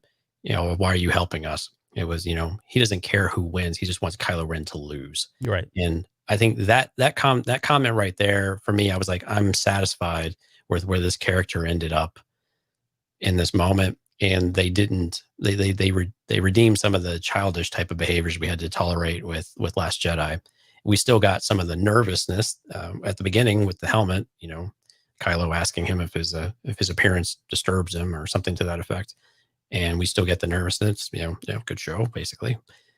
And I liked that. I thought it was a good dynamic to say, okay, yeah, he still has that, but he's a more serious character, and let's take him more seriously. And he had a really, really good line there. And and then let's off him. Right. Yeah. Good show, old boy. Yeah. See you later. Lay down there. Okay. Let's move to Kefbir. So this is the planet or the moon, the water moon that surrounds Endor. Right. And there's a couple things that happen here. Some obviously very big things. When we talked about Dark Ray just a little bit earlier. We don't need to necessarily talk about that. But I mean, I guess the big moment here really is the Kylo Ren versus Rey fight. And what that was like. Visually, I still like that fight. I mean, I don't know that it ranks up in there as one of my favorites all time, but visually with the water and the style, the way it was shot. I mean, he does a lot of really long shots, which I think are great because it kind of gives you a sense of scale, which is awesome. But yeah, I mean, and it ultimately ends with, Leia dying, doing whatever she needed to do, her last moment there to get Ben to wake up or Ben to reemerge 100%, and it allowed Rey to kill, maybe not physically, but I guess mortally wound. Yeah. Mortally wound, right? I think she mortally wounds Ben Solo, Kylo Ren. I think there's some symbolism there in her killing off Kylo Ren at that point. Excuse me. And then we get more of the Force healing, which you're going to talk a little bit later. Right. About, but I think the big moment here is that really, she says, "I did want to take your hand." I mean, that's the special moment there between them, and that all kind of builds up into, which I think is my favorite scene out of this trilogy. Really, my favorite scene out of this trilogy is that moment where he's standing there, looking off into the distance, really thinking about everything that had just happened and who he was, still having maybe the slightest amount of doubt in his mind about whether or not this was the right path. And I think that gets distinguished by Han Solo. Or maybe that's in his head. We don't know. But that moment between him, Han Solo, and Kylo Ren, and then finally him turning around and throwing that thing off is kind of symbolic of this is the last remaining piece of Kylo Ren, this character, this persona that I've been, this person who I thought I was, this person that's really not me, him throwing that off into this great sea. I mean, there's all kinds of symbolism in all of that there. But I think that was, for me, probably my favorite moment. But your thoughts on... I guess all. Well, yeah, and you love the father son dynamic in general, which you've spoken quite a bit about over the years. And I think to kind of go back to your original, when you were kind of framing it up, we have to see all of these force abilities from Rey, these terrific jumps, and she's leaping over the water. But we get this stalking presence from Kylo Ren. He just emerges from the water and just looking bigger and badder than ever. Changes the way he's holding the lightsaber, his grip there, and his stance, and we just have this looming figure that reminds you of Vader in many ways, right? Of just, it's this unstoppable force that just keeps coming, and it's just this cold and calculated, and it just wears you down over time, and that she doesn't really stand a chance, and she's already, drained a bit from her encounter with the serpent. And so I like that. I like that view of it as well. I mean, it's not just all the water and things like that was always fantastic, but just this stalking presence really tied back, I think, to other aspects of the trilogy where you just have this looming figure that you can't escape. And Rogue One, of course, is a great example of that at the very end. But yeah, I tend to agree with you. This is one of the better scenes in this trilogy overall. The interaction with Leia, her Rey seizing the opportunity and then instantly regretting it, right? And instantly knowing what happened as soon as she senses Leia just a moment later. And just the gravity of that scene, and then for Han to come back and help Kylo, finally regain himself as Ben Solo and cast off, what he didn't think he could, or what he couldn't do, just a year or so prior. It is a really powerful moment, and we got to see Harrison Ford again. So what's wrong with that? Yeah, right. But yeah, it was just a great and powerful scene. And we got more into the spoilers on this. I think, at least I did, for the first time, and we kind of knew this was happening, but it's one of those things you were pointing out last week. Until you see it, you question, like, that. There's no way this is going to work. Yeah. And then here it is. It's one of our favorite scenes in the movie, and potentially in all three of these movies. And it's just a really great and powerful scene. I think from a lot of different angles, you could really pick this apart from probably 3 or 4 different perspectives, with Han, Leia, and Ben and Rey, all different points of view, which I think is really a lot of fun. I mean, Finn yelling at Rey again over and over and over, but he does a lot of yelling. Right. I mean, I'm not going to suspend my belief again here, where Rey gets across all of this and she's a Force user, and then Finn and Janice somehow find a way of doing it too. But anyway, it takes them a lot longer. I don't know. But yeah. Sure. But no, fantastic scene. I agree with you wholeheartedly. Yeah, and I would say too, like, I know we mentioned this in the last episode, but as great as I think it was to see on film, I think the book does a better job of maybe not visually showing this, because I think they did a great job with the special effects here, but like you said, the different perspectives from all of the characters and kind of what's happening simultaneously that you don't get in the movie, Right. What's going on in Luke's mind, or what Luke is doing in this moment, right? That's an aspect that you do not get in the movie. But what Luke is doing and what Leia's thinking and what Kylo Ren's thinking, I mean, all that I think is done really well. But I think Ray Carson does a great job of kind of throwing all that together for you in the novelization. So, right. All right. And at some point, I think we'll do a redemption show. I think we need to do it. I don't know when that's going to happen, but it's in the backlog of shows to do. So we will come back to that. Because again, we could spend 30 minutes. We could do a whole show again on just redemption and redemption arcs, and whether this is the right thing, whether you like it, not, all that stuff. So let's move to Octo. And this is where, again, what's that? Yeah, I still don't know how to pronounce it, because no one ever says the freaking name of it. But this is, we're not going to get into what we talked about last week with him catching the lightsaber and a Jedi's weapon, that stuff.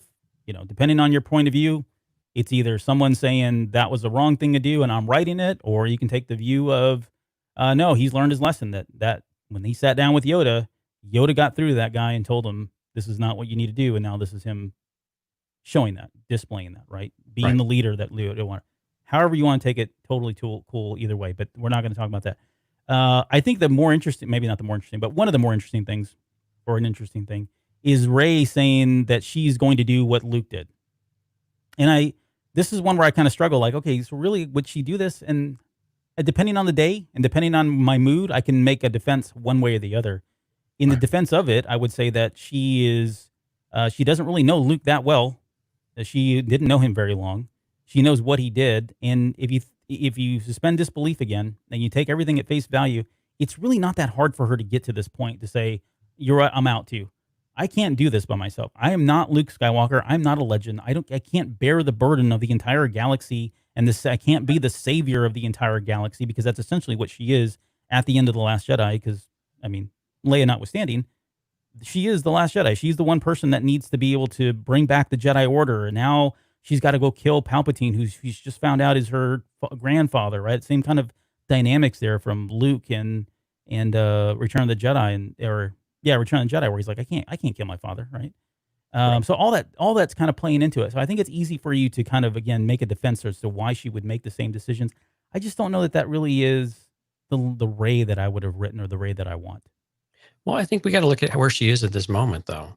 You know, she lost control, thought she killed Chewie, right? At one point, I know we've got past all of that, but I think this is where you have to take these kind of cumulative moments, though, of she can't seem to make the right decision. She can't seem to maintain control. She can't. She can't. She's all this. I can't. I can't. I can't. You know, all of this negativity, and all this fear, and then she doesn't trust her. She doesn't take Leia's advice of don't be afraid of who you are, right? And so it's all of these moments that have just added up to where you're right. She just checks out. She's like, to your point, I can't do this. I can't do it on my own. I'm not ready. There's no way that I can. I've got this power, and I cannot control it. And if I go down this path, if I leave this place, I will ascend the throne, and I will become what I'm most afraid of becoming. And so I view it from that angle. I mean, her going there makes sense when you lose hope, right? And that's kind of what Luke did. You know, he lost that hope. It was, you could say, it was stripped away from him, but he contributed to that himself. And I think that's what Rey is experiencing here, where she can't control what's happening, and she's losing control, and her frustrations and everything else are just continue to come through. Yeah. There's if you go back and listen to the return or watch either way, the Return of the Jedi episode we did, I think my moment there was kind of talking about fear and how this was kind of a vital component of the Jedi, that they need to confront fear. It's almost like a recipe of sorts that all Jedi need to go through, a rite of passage. Maybe this is the modern version of the trials in this new era of the post the prequel trilogy type stuff, or post Order 66. But there's, I like the fact that Rey does confront her fears in all three of these movies. She Right. does confront her fear of facing Kylo Ren in the first one. She does it again in the second one in a different way. And it's certainly the perspective's a little bit different for her, but she does have to confront that fear of facing him. And then ultimately the fear of whether or not this guy's going to turn on her, and whether she's going to be able to convert him. And then in this movie, we get the same kind of thing where she's got to confront the fear of the bad guy. But now it's the different angle here. The different take is that it's someone that is her blood. And Luke has that moment where he's, says that some things are stronger than blood. But this all seems to play into that idea that, at least in the sequel trilogy and the original trilogy, that becoming a Jedi and donning that title really is about confronting your fears. And I think it was a great moment that they had, that he does acknowledge that um, that she's going to have to face her greatest fear, and that her greatest fear right now is that she is a Palpatine. And to just kind of add on to that, I love the idea that Leia did know that she was a Palpatine. Right. I love the idea that she was able to never say that. And again, you can chalk this off as, well, they just made this up, or else they went on. That's fine. I don't care. I still like it.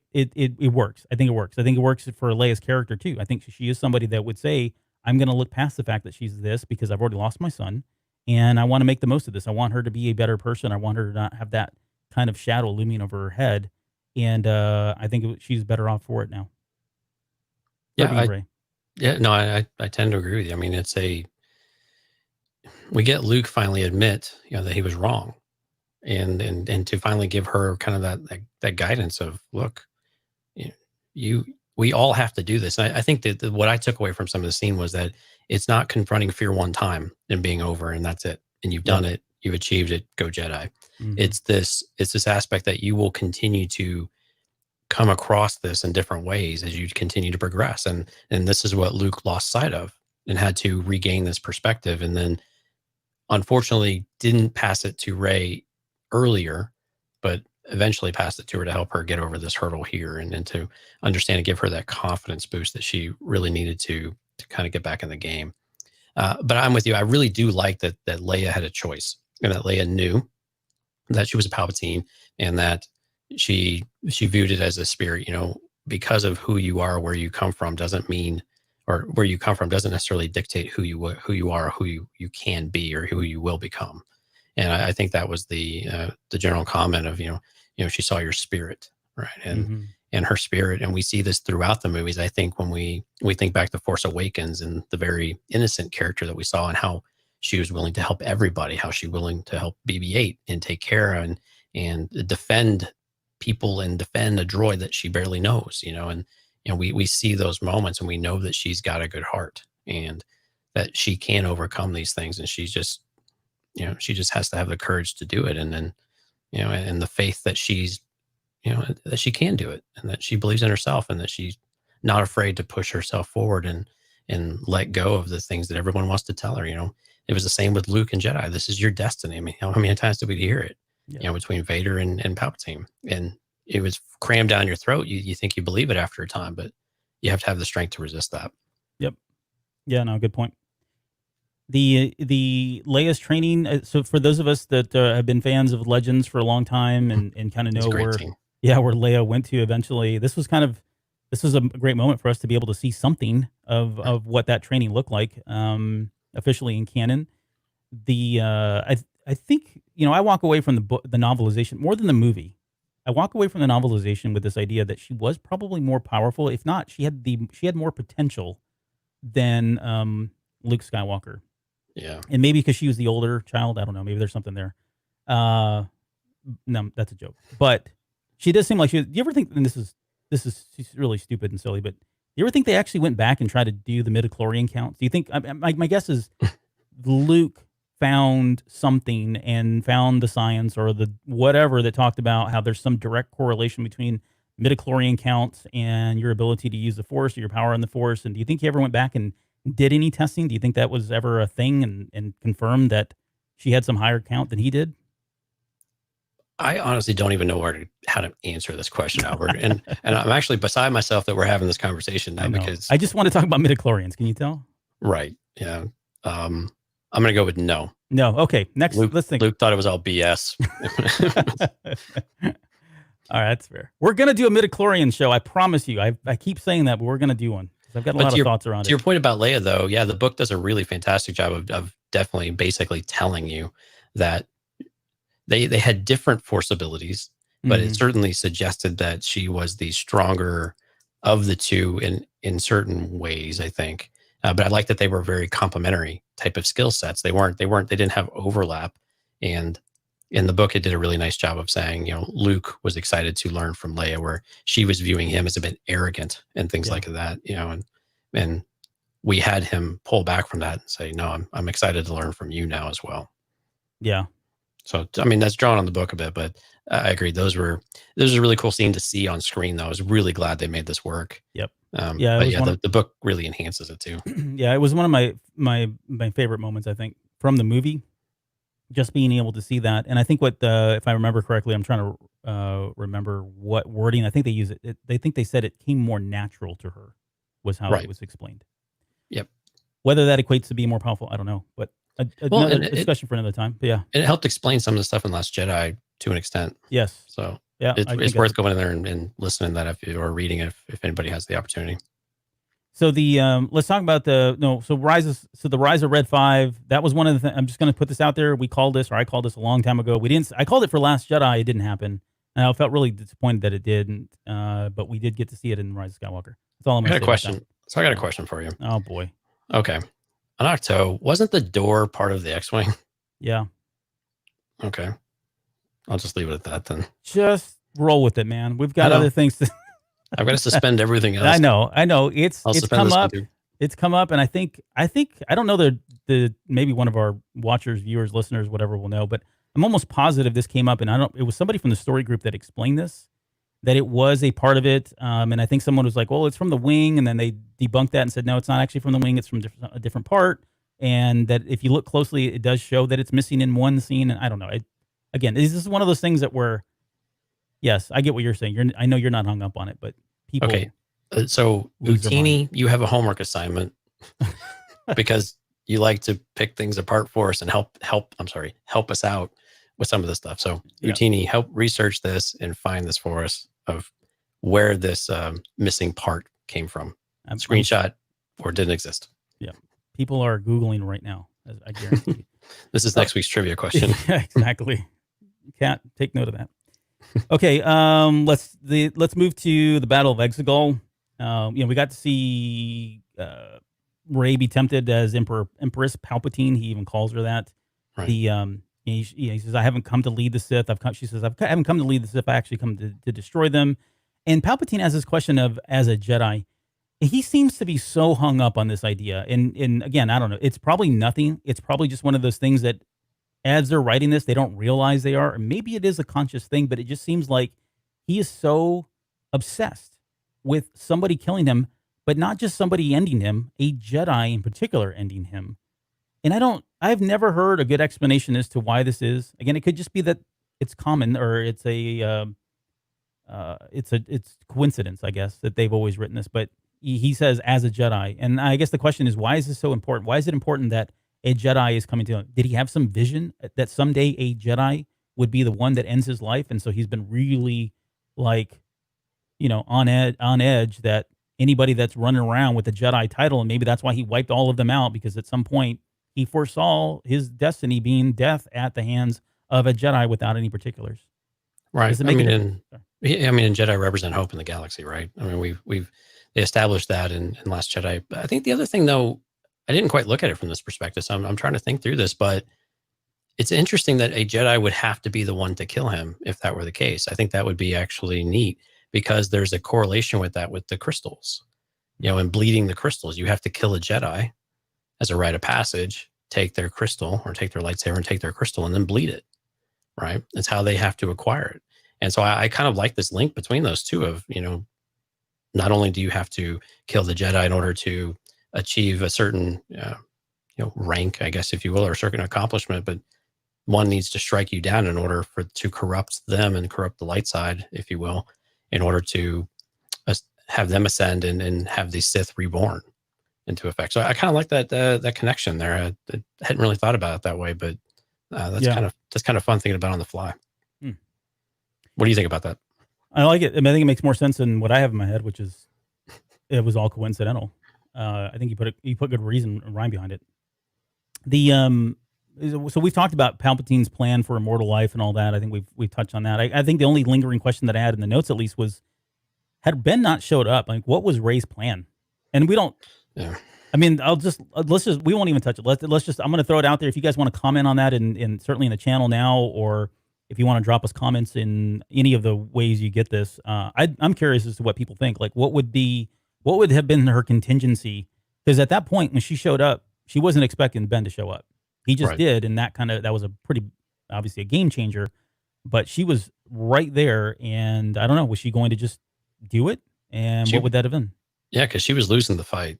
She was losing the mental battle at the very least. So. Yes. Yeah. But yeah, that's a great question. I'd love to see all the responses we got. Yeah. We got to see Rose and Finn. I don't know. We're not going to really touch much about this, but this is, again, more collateral damage, if you will.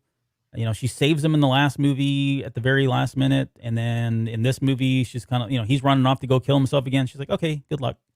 Like, no big deal. No, she had to run schematics on old Star Destroyers that they already know how to kill. Right. But whatever. Yeah. No, I don't know if that worked. I don't know. I don't know if we'll ever see any more of this relationship, but I think it's kind of dead, Jim. Another one. Kylo versus the Knights of Ren. Yeah. Oh man, we didn't talk about our boy band establishing shot on Pasana. Oh no, we did when we covered it originally. Greatest scene in the movie. Yeah. Bye. No. So I have a lot of problems with the Knights of Ren in general. Yeah. For obvious reasons.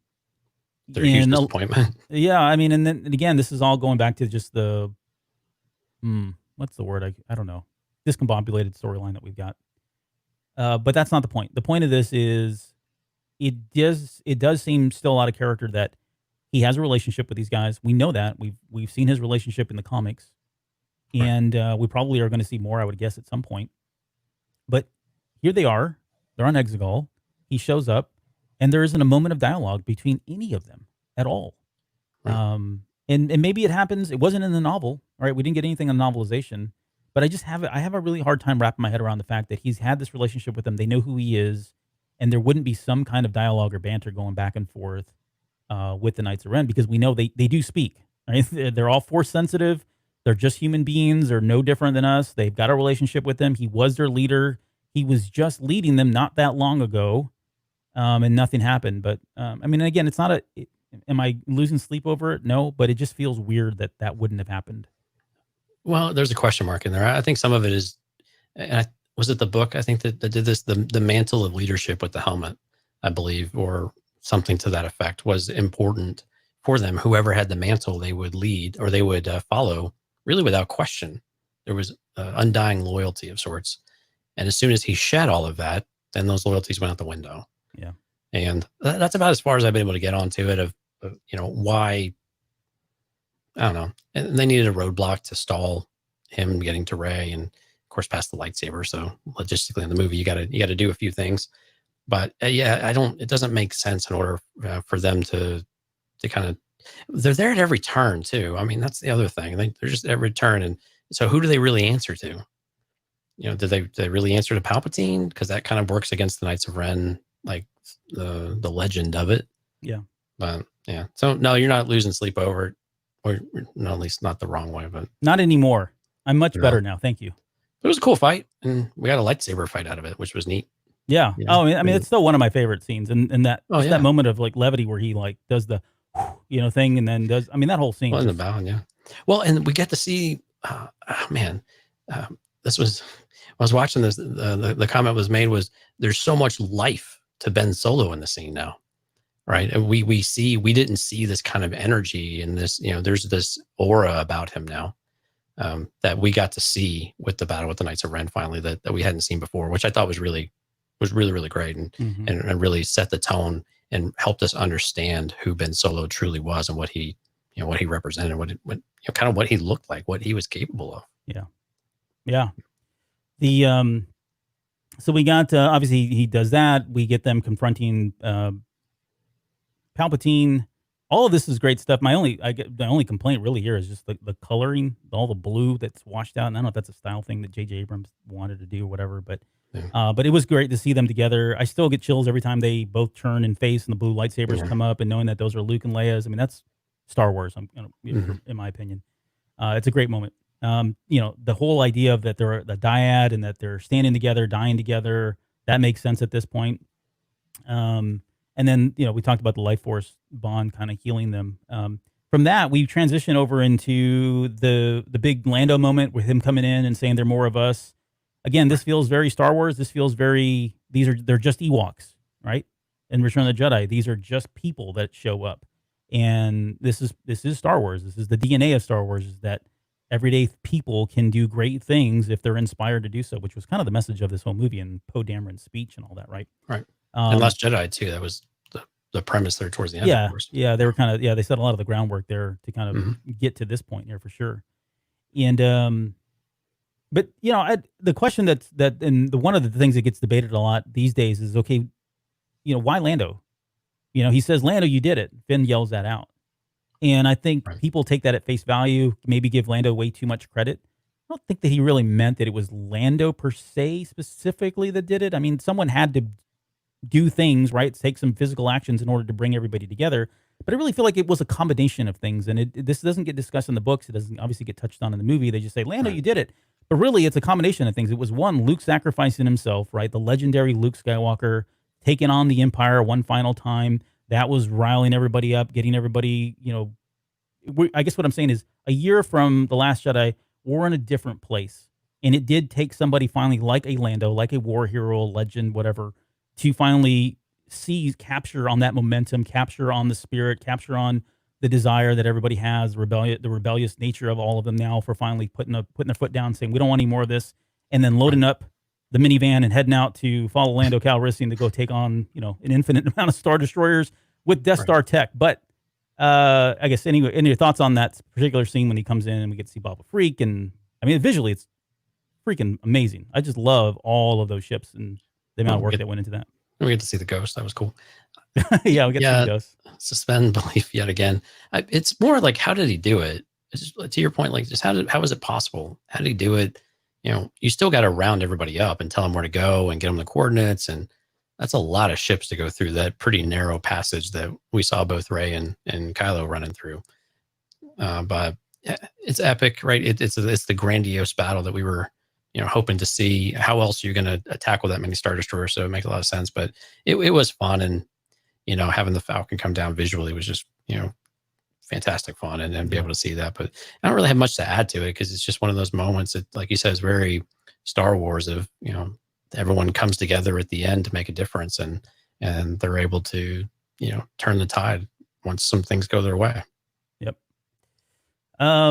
We got to see the yeet of the whole trilogy, and that was Ben Solo flying down into the abyss there. That was a moment. The Force lightning in the sky. This is where I felt like, man, Palpatine's doing things that he's never done before, and I don't know if that was because he's recharged by the dyad. They never really explain all this, but I think it's safe to say he is on another level of power at this point in what he was able to do. Of course, we get the moment where Rey falls down. We get the "Be with me," which I'm going to talk about here in just a little bit because I really want to kind of just break that scene, the "Be with me" scene, just line by line, and talk about who was saying what and why. And then we get the I'm all the Sith, I'm all the Jedi. Did you ever take that? Did you take that literally, or do you take that literally? Has anything changed for you that they really were saying that I'm all the Jedi, and I'm all the Sith, and this is the new Star Wars, or this is what Jedi, the type of Jedi and Sith that we are, or was it more symbolic of that? I think, yeah, it was probably more symbolic, but I mean, we're certainly given, especially for Rey, that there is something within her that she is building strength on. But again, the dialogue that we get from all of the characters that show up, Obi-Wan and Anakin, and they're just encouraging her to pull from the Force everything that that she has inside of her, and that she has everything that she needs in order to do it. Or is it that she's pulling from the Force and they're somehow channeling that into it? I think is an interesting question. And I like the idea of all the Sith and all the Jedi, though. I think that's a neat idea to explore, that you have, that you are the cumulative nature of everything that has come before you, and that you really are that. And it seems to suggest it with Palpatine, right? Because like you said, we're seeing epic scale of Force lightning and his ability. And now he's been recharged, so you could say some of this is from the dyad. There's something unique about all of that as well. But I kind of like that dichotomy. Like he's doing things that are unseen before, and then Rey somehow has to battle that. And is one person really enough to confront that and to actually defeat it? And you could see where it kind of takes a village of Force ghosts, dead people, in order to do it. Yeah. You're going to talk a little bit more about this again in just a second here, but this is the Rey's death and her rebirth, and how that comes about with Kylo Ren, or sorry, Ben Solo at this point. And we're not going to break this down because we've talked about it ad nauseum in some of the other shows. But I mean, the idea that they kissed, it just is. Accept it, right? Redemption, it just happened. Whether you like it or not, whether you agree with it, how it happened, it just is at this point. It is canon. Ben and Leia's death. I think that was it's a pretty pivotal moment in seeing that they both died, obviously for different reasons, and it's kind of a sweet, kind of tender moment, but it also at the same time very sad. Can I ask you a question about that? Yeah. Do you think Leia was waiting for Ben? Yeah. And that's why she didn't? Yeah, if you go back and listen to, I think it was when we talked about, I think it was so Michaela and I did a novelization episode on Leia. So Leia only from the novelization. And we kind of just broke down all of her moments and that sort of thing. And it was in there that I kind of made the case that she was waiting for her son. So I don't want to spoil that, but yes, the short answer is yeah. If you want to know more of my thoughts on theory on how that happens, go check out that episode. I really enjoyed doing that one and kind of talking about Leia, because I think they did a great job with her character in the novelization, which, to be fair, they probably couldn't do because of obvious reasons in the movie. So sure. But the one thing that we get from the novelization that we don't get in the movie is this line of "I will always be with you." So after Ben Solo dissipates, becomes a Force ghost, she hears that voice say, "I will always be with you," and then she whispers back under her breath, "No one's ever really gone," calling back to obviously the line from The Last Jedi. So this idea that they are still together, which you would expect, right? I mean, if they're a dyad in the Force, I don't think that the physical life is really going to be able to separate them. So what that looks like going forward in Star Wars, I don't know. I don't know that we will ever see that. Maybe we will, maybe we won't. But, we'd be remiss by not saying that they are still together in some way. Right. Okay, celebration and victory. Let's wrap this up. So we get to the very end. We've got Lando and Janna. There's, maybe that's part of what we talked about earlier, being the new spinoff series. We'll find out very soon. I enjoyed the Rey, Finn, and Poe hug. Like Yeah. it's grown on me. I didn't really care. Like I wasn't. I didn't not care about it when it happened, but it just never really had an impact on me. I was like, okay, cool, yeah, that makes sense. Over the last 6 months now, and maybe I'm just getting soft in my old age here, but it does feel very different. Like it's not the same kind of moment for me as the original characters or, what we see from the prequel trilogy type stuff. Some of the nicer moments there, but it does feel like I feel satisfied to call back to our very first opening thing about what Abrams was trying to accomplish. Right, he wanted fans just to simply be satisfied. That moment for me is at least satisfactory. I actually enjoy that now. Right. Them kind of having that moment all together. Well, and coming into this movie, Abrams was, we made a big deal about bringing the three characters back together. That was really important to do.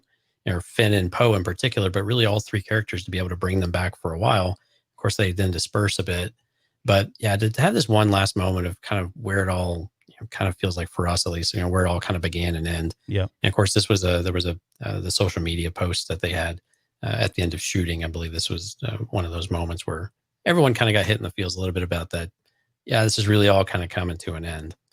And yeah, it was just a sweet moment, amidst all the other celebration we had. It was just these three, somehow amidst all this excitement, more of an intimacy between these three that was difficult to really quantify. But the more you see it, kind of the more you understand it, the more you feel it a little bit. And it really is just more of this feeling rather than something you can describe. Yeah. But I think it was just really, yeah, I mean, it's just touching and intimate. Yep. Chewie's medal. Yeah. So my thing is, I'm as some of you guys know, I'm not plugging the show, but I do a Ready Player One podcast as well. And on that, we're actually talking about this in one of the chapters, in chapter 7, I think, or chapter 8. They're talking about how Chewie got the shaft and never got his medal. And when I saw this movie, I never really saw it as Chewie getting a kind of a concession token of like, oh, here you go, here's a medal. I always saw this as being like, okay, this was something that belonged to somebody that was very important to you, and I'm giving you this medal now because if anybody should own this, it's you. And that's really all I took at it. For some reason, there have been a lot of people that have run with this and said, oh, this is just, they're making up for things, or that seems really kind of, it flies in the face of Chewie, and it's very disrespectful that he's getting this token medal now. I don't think that was the case. And I think in reading the novelization, that was a lot of that was 100% confirmed for me. Yeah, and I agree with you. I mean, I could see where some people would take that at face value. But again, I'm with you 100% on this one, where it was something that Leia gave to Han. Leia got this back from Han after his death. And now that she's gone, it's only natural that two of the 3 or 4 people that Chewie cares the most about over the course of the last 40 years or few decades. Right. This is that, besides the Falcon, I guess, this is some sort of, not a token, but just a memento of sorts, of something to remember them by, and then something that from a time in their life where things were simpler and things were brighter maybe, and something that really only Chewie could appreciate. And of course, it really means all the more coming from Maz. Yeah. Oh, yeah. Thanks. I couldn't not put something in about that character. Yeah. No. Okay. Yeah. No, I don't agree with the last part, but I agree with everything else prior to that. It was a very touching moment between them, though. Yeah. Okay. Sure. But come on. No. Okay. Fine. I'll give you that. Whatever. Stop it. Okay. So her giving her that medal, yes. And I think what it also signifies is, for those two characters, this was a very, very significant turning point in their personal lives and then their relationship as a pair. Right. Prior to that, they were well, at least Han Solo was every man for themselves, including me. Then it was, okay, I'll trust in this one particular person, even though I shouldn't be trusting in anybody. He did find faith in Chewbacca, and for the longest time, it was just them.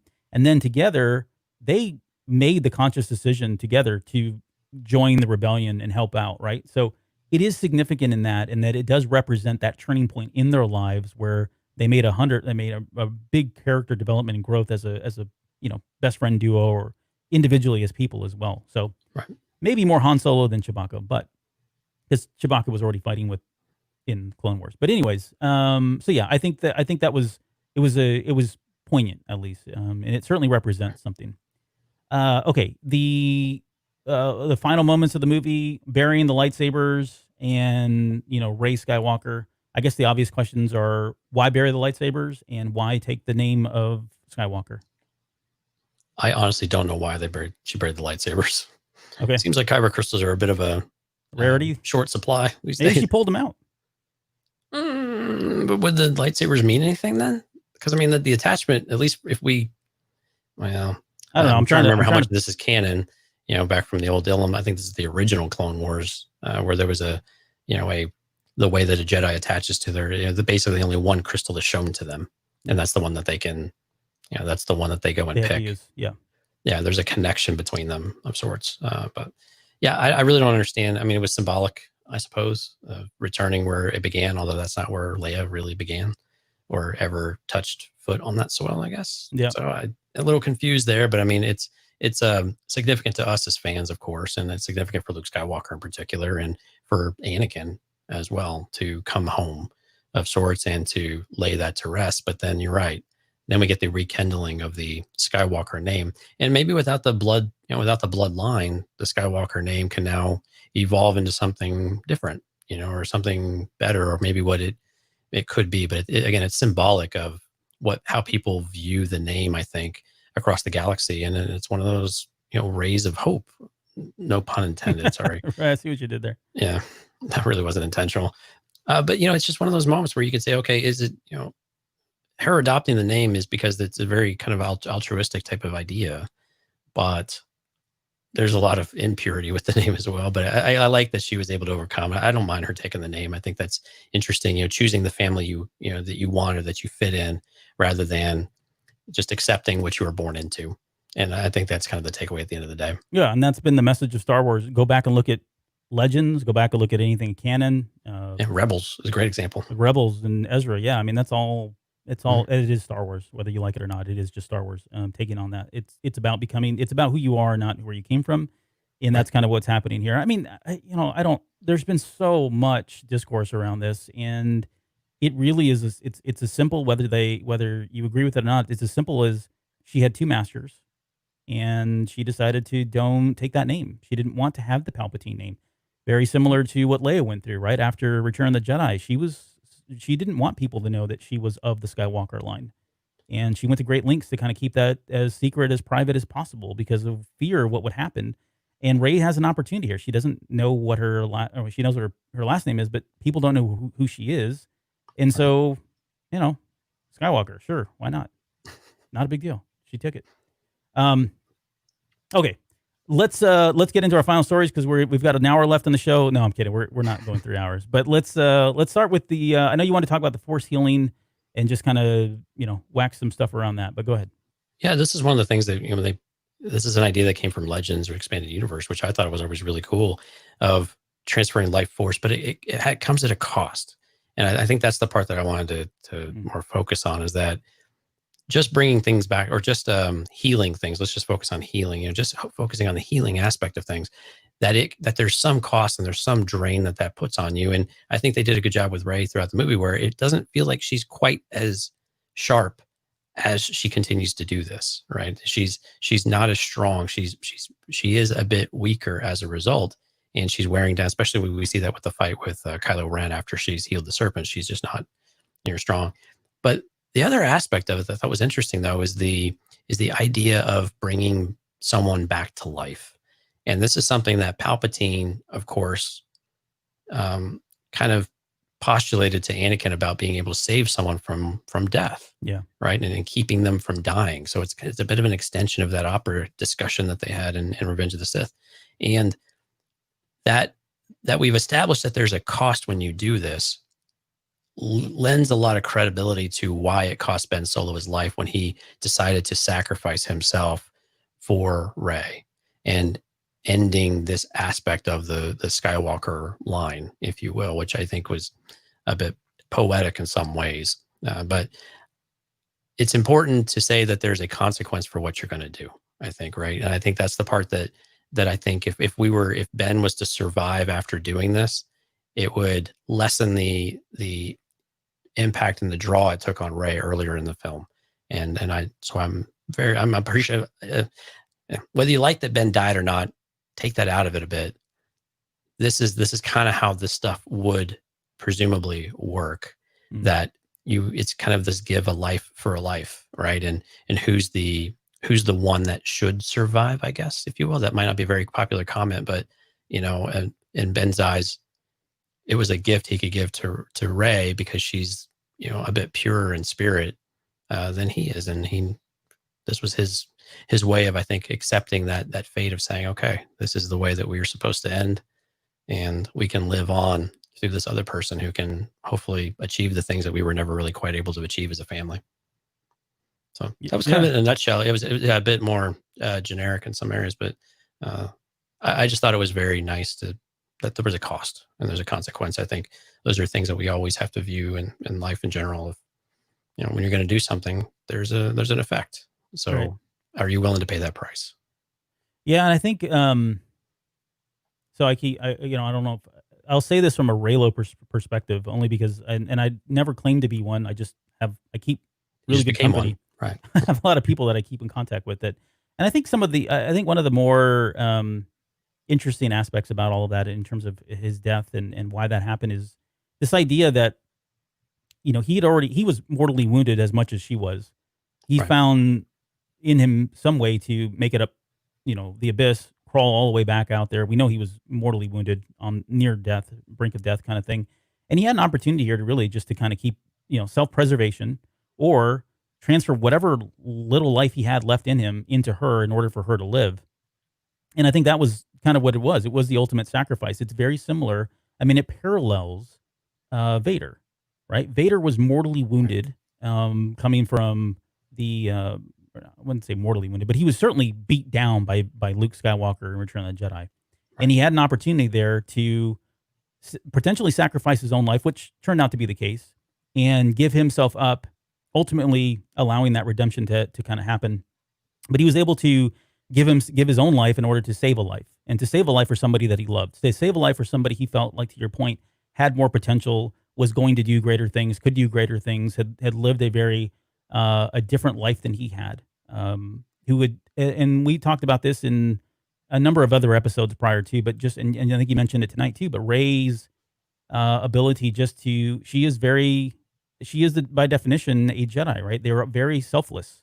We hear that from Anakin in the prequel trilogy about how the Jedi are selfless. And this was as about a selfless act as you can make, giving your life for somebody else. And the fact that he gave it to Rey, being that they were a dyad, and they've obviously got more than just plutonic relationship here at this point. I think that was really kind of what was going on here. And he gave whatever life he had left so that she could go on and live and continue with the line and all that. I don't buy into this whole thing about her being pregnant. I mean, that's all like fringe theories out there, right? I mean, that's not. That was a joke. That was a joke we made early on. I know, and it's crazy that people are just so hung up on this stuff, and I just don't prescribe to any of that stuff. So, anyways, yeah, I would agree. And it's in the force healing thing has always been around. That's a crazy thing. I think back to like the original. I think I mentioned this before on a previous episode as well. But the original West End Games role-playing game had this concept of force healing, and there was all kinds of variations that you could do and all of that. And it never really took away or consumed your life or made you weaker in any way, but it was out there. And we saw that in Legends. In Legends, it happened a bit. We had never really seen it to this point. Right.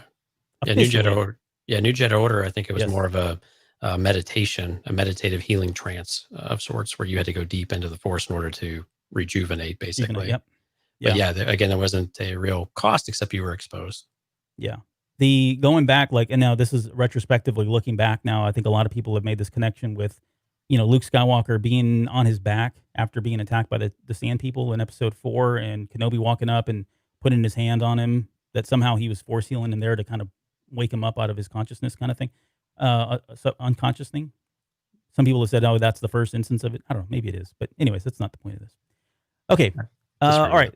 So what about your moment? Yeah. So my moment is really just the be with me moment. And I don't have a lot of deep insight into a lot of this stuff.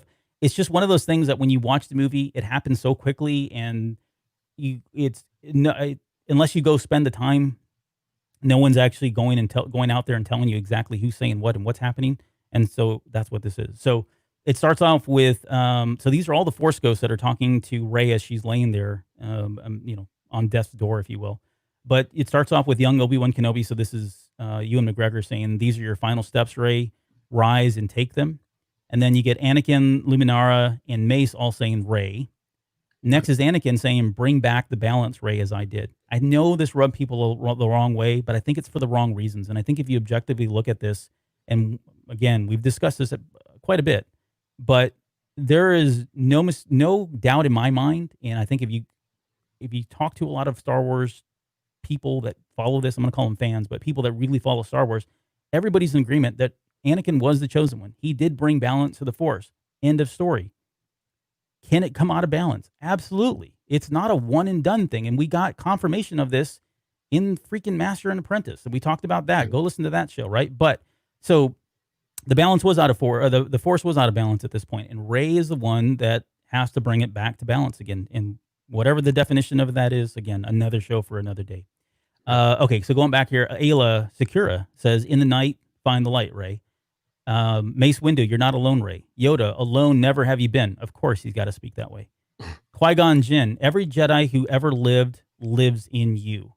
And so for me, that is, and I mentioned, I threw this out there about whether or not it was do you take it at face value? Do you take it literally that every Jedi's in her? I guess so. I don't know. I mean, Qui-Gon's saying it. I don't know what that means, Right. Exactly just yet, but I think it happens. Anakin, "The Force surrounds you, Rey."